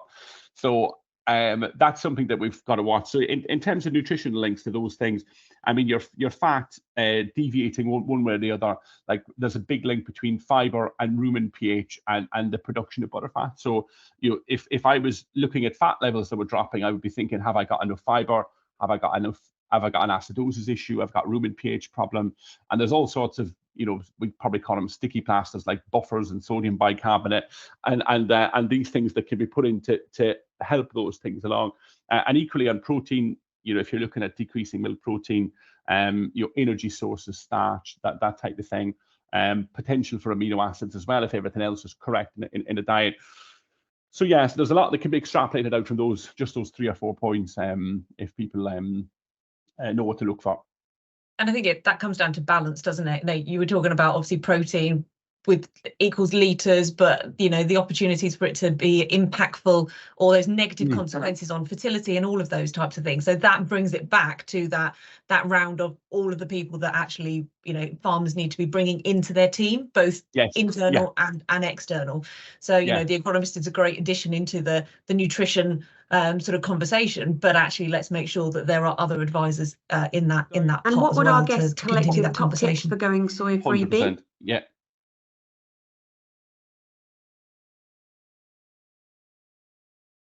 Well, there is that open conversation, isn't there? And there's that piece, and I have heard sort of people sort of, you know, talk about sort of, you know, I'm sort of giving you this feed and various other bits and pieces. Not giving you this feed, selling you this feed. It'd be nice if it was given away, wouldn't it? You know, sort of getting this feed in, you know, and it's going to sort of, you know, support performance on your cows, and it's going to support milk volume and various other bits and pieces. But obviously, sort of, given the fact that sort of feed goes in to produce milk, that milk often goes off to produce a good and commodity. And sometimes it's liquid milk, isn't it? But often it's not. Do we need to be a bit more open as processors to the feed industry, given that you're sort of, you know, one or two removed from each other, to make sure that sort of, you know, a processor such as ourselves doesn't make a silly decision that couldn't possibly be backed up in the real world? Do we need to have better dialogues, do you think, to support the farmer? Yeah, definitely. I think there needs to be a dialogue of, you know, how decisions are being made. Is it possible? What could we compromise on? And then also some decisions as well going forward, so that the farmers and the feed advisors know how to put those diets together. So like in terms of payments, and then also in terms of, you know, your constituents and things like that. Am I going to want to be feeding for protein or fat? Yeah, or just pushing sheer volume, I suppose. Yeah. You know, maybe that's where the volume is in certain contracts. Yeah. And not necessarily just liquid ones, you know. Even in cheese contracts, they can be a volume piece, can't it? And we've talked quite a lot about the benefits and the opportunities that are out there to farmers in terms of, you know, the choice and the relationships with the advisors, etc. You know, obviously Ben's sort of talking about processors making some of these decisions or trying to move change forward. But what have been some of the challenges that you've been seeing from the likes of the processors and retailers doing some of that? Yeah, so I think in terms of challenges, I guess sometimes the processors have made a decision but not consulted the whole chain, or there's been a decision made. No, never. or a decision made that is not fully understood at farm level in terms of the implementation. So, you know, potentially striving for protein efficiency, for example. Okay, we've said protein efficiency, it can be quite a crude calculation, but maybe the farmer needs to then decide if he goes for those points to get extra pennies on his literage, or if he removes protein altogether, do they then suffer a hit in yield, which would then impact them more? So it's that cost benefit analysis and everyone understanding down the whole chain. So, you know, farmer to processor, maybe there's communication and understanding, and the people in the middle maybe advising in the wrong direction. So yeah, making sure everyone's pulling in the same direction. Yeah. And how important, I think we've spoken a lot about sort of what I would call the external team to the farm. So the advisors, the nutritionalists, the processors, the seed reps, the fertilizer companies, etc. But how important is that communication within the farm team as well, just to make sure that everybody has that understanding of, here's the new feed, this is how you feed it, this is what it means, etc. Yeah, I think that's really important. And I was on a farm recently where they've got a WhatsApp group, just something as simple as a WhatsApp group, but any decision, any change is put into that group so that everybody knows. So the calf rearer knows that there's been a change in diet for the milkers, and not that it may affect their daily role, but if everybody is aware of these things and how they implement it could affect one another, I think that's the best way to go. And also, yeah, on another unit as well, they also put the prices of ingredients and the prices of compound feed, so that the tractor driver could realise how much was blowing out of the mixer wagon, for example, and that made a big change to them. So it's kind of like, that's a really neat little thing, isn't it? Linking it all together to say, look, this is really expensive. and even if it's not expensive, okay, this is what it means in the diet. So yeah, no, that's a really good one. I mean, I had a conversation with a farmer sort of talking about synthetic amino acids, and he said they're wonderful things, you know, and he said, they seem really good, but he said when you've opened a bag and half of it's blown across the yard, he said you can literally see people sort of, you desperately want to sweep onto some concrete. And it really puts it in perspective. I like that one. Yeah. That's really good. And what would our guests' collective top tips for going soy-free be? So I suppose that neatly brings us round to, and we've sort of ended up sort of with all of these conversations with the sort of, right, if you were the farmer in X situation, what would be your first 3 steps type thing? So let's imagine you're a farmer, or you're advising a farmer who is working in supplying milk to a particular processor. And that processor has said, right, I need you to have a look at your diet because we might have to squeeze the amount or even remove a key ingredient. What would be the sort of the first 3 things that you get them to do, and who might that be with? Right. The first 3 things. If it was, I mean, the obvious one, if there's going to be a restriction, it's probably going to be on it's the protein and soya stuff. So, do you know what a good step would be? First of all, like if assuming people are getting their forages analysed fairly regularly, ask any of the labs. We use Trouw labs. You can ask your nutritionist or your feed rep. Send me the last 2 years of grass silage results. Let's have a look. So what have we been growing in the last couple of years? You can go back. I think the lab keeps them for 5 or 6 years. So you can look at your trends and say, okay, it looks like we've been, the classic thing with grass silage is we were going for bulk. We know we'll get quality if we multi-cut, but we're afraid we won't get the volume. So what we might sacrifice in quality, we'll have plenty of silage. But if the averages that we look at on grass silage are probably about 13.5% on protein, but as you've alluded to, Ben, you can get all the way up to 16 and 17 by cutting younger grasses, the right seed mixture and so on. So I would, step 1, I would look at where my grass quality is at the moment, and that could be managing fresh grass as well. It's thinking about the protein that you're growing yourself, which is probably going to be grass as a starting point, and am I getting the best utilization out of it? Step 2, then you're on to the purchase feed element, and you're thinking about, again, I guess, from a practical perspective, am I tied into a contract that's 12 months into the future, but there's a change or a restriction coming in 6 months' time? So again, what have I booked forward, and how commit? Mostly those contracts can be changed. If you needed to change a raw material within your a compound feed, you can do it pretty easily. We swap one in out for the other.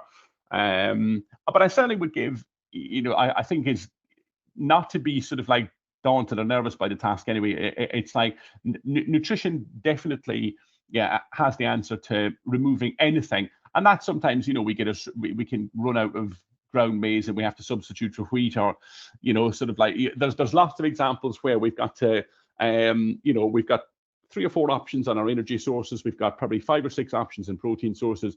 We will always deliver the same nutrition to the animal, with any restriction on a raw material mix that we might have.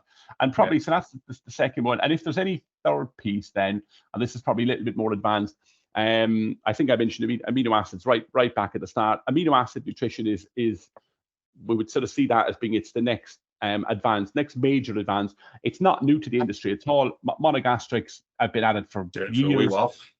Yep, doing it for a wee while. We've been very slow to standardize it. Is probably the best way to describe it. But I mean, the benefits of as soya in particular comes out, rations are left short in lysine,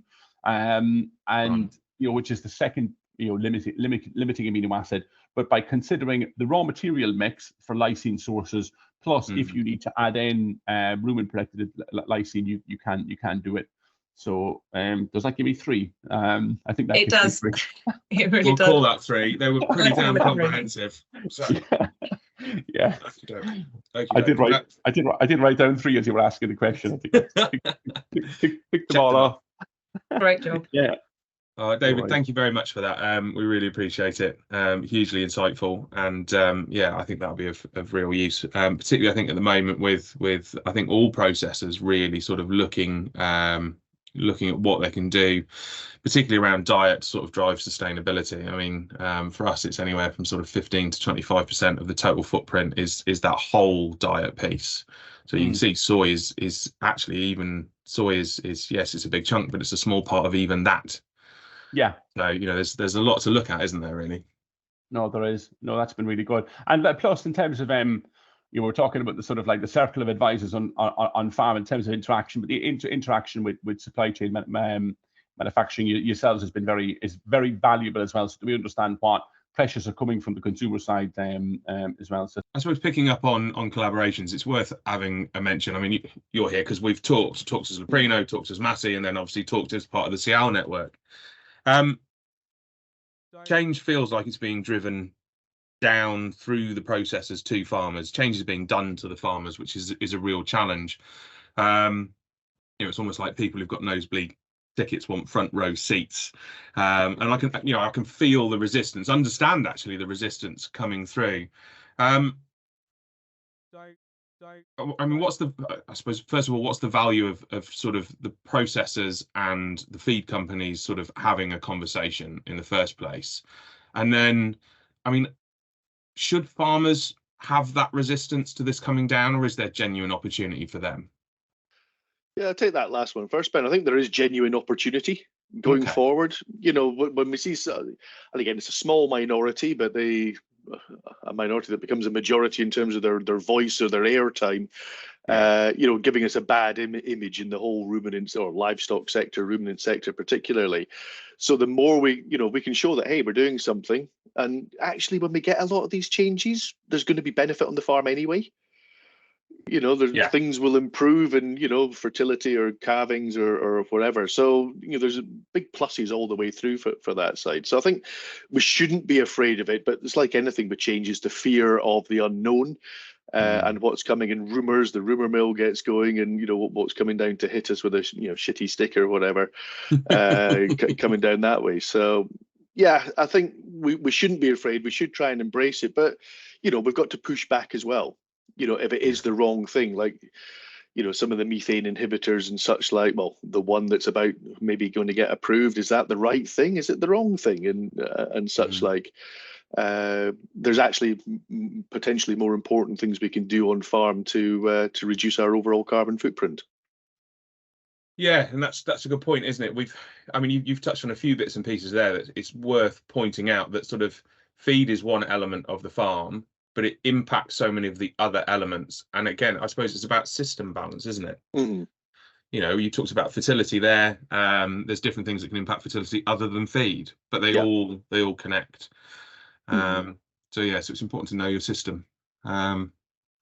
Okay. Right, so that is a wrap of essentially the soy podcast. So we've been talking all things soy today, which has been great. And it's been great to get a good mix of industry representation and some farmers involved in the podcast as well. Ben, what do you think? Yeah, well, it was important for me, very important for me, that this didn't become just sort of Leprino talking about how brilliant an idea it is to go soy free, because I'm pretty sure even after that podcast there are still people who are not convinced that it is such a good idea.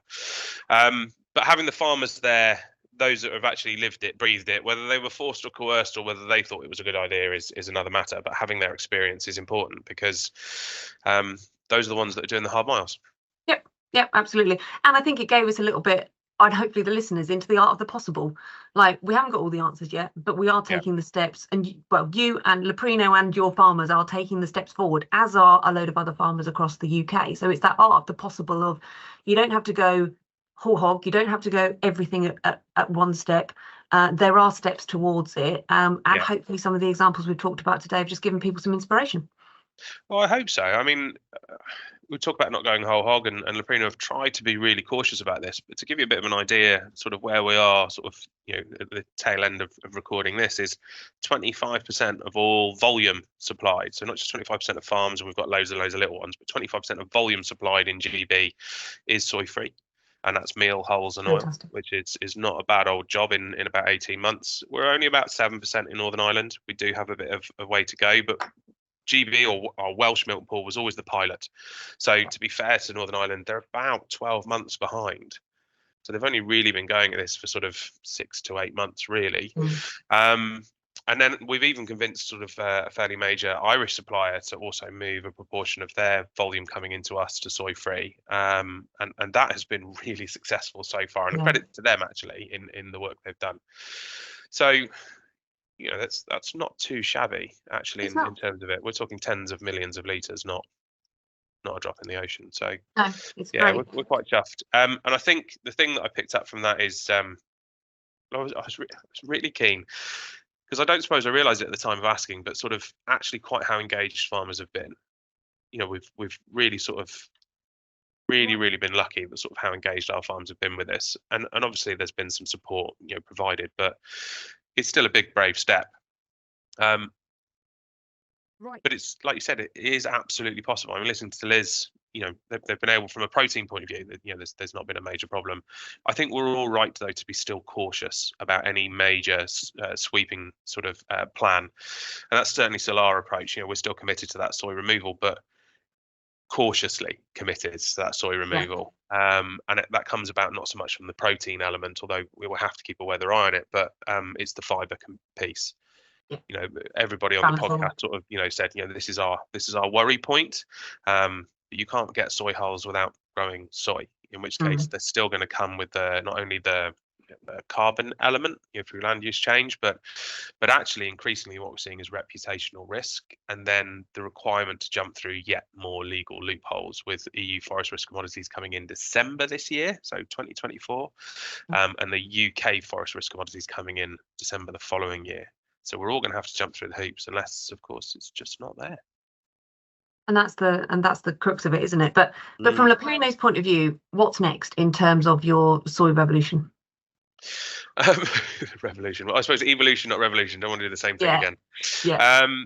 So the plan is in GB is to keep that growth there. So we will maintain our support payment into farmers for doing what we'd call the right thing, but for moving away from soy.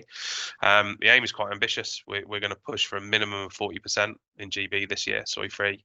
If we hit 50%, that's brilliant. We want to continue to work with the feed companies in particular to look at fibre.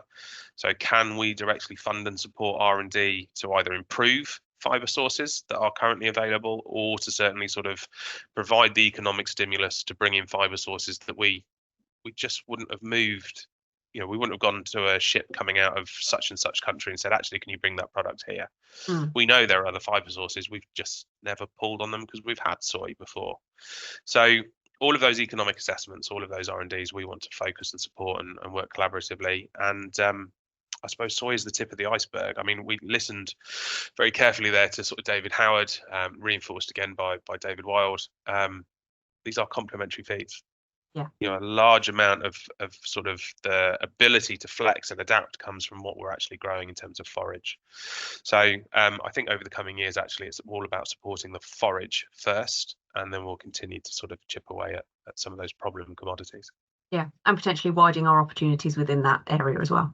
Yeah, definitely. But it's all about supporting the farmer. I mean, that's the piece. You know, we talk about sort of the soy from a carbon footprint point of view, but if we're really being honest, Leprino sort of pushed this because of the risk to supply coming from changes in legislation, potential damaging reputational pieces, and various other bits and bobs.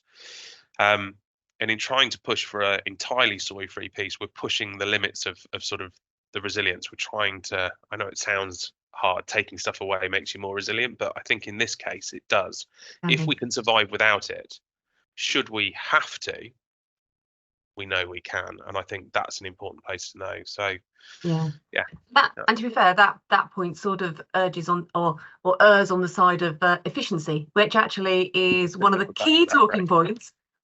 You like how I did this? One of the key talking points for another podcast of ours is that theme of efficiency and balance that we talk about the whole way through all of our podcasts, I think. So As ever, a huge thanks to everyone who's taken the time to be involved in this podcast. It really has been another great episode that we've been able to deliver. So we hope you've enjoyed listening to it. If you are enjoying the series, then please make sure that you subscribe to the Let's Talk Agri-Tech podcast. And you can do that on all of your favourite listening apps. And you can also listen back either through the listening apps or on the UK Agri-Tech Centre website. Make sure you subscribe, and then the next episodes will be notified to you so that you don't miss out. But look forward to speaking to you soon. Thanks. Bye-bye.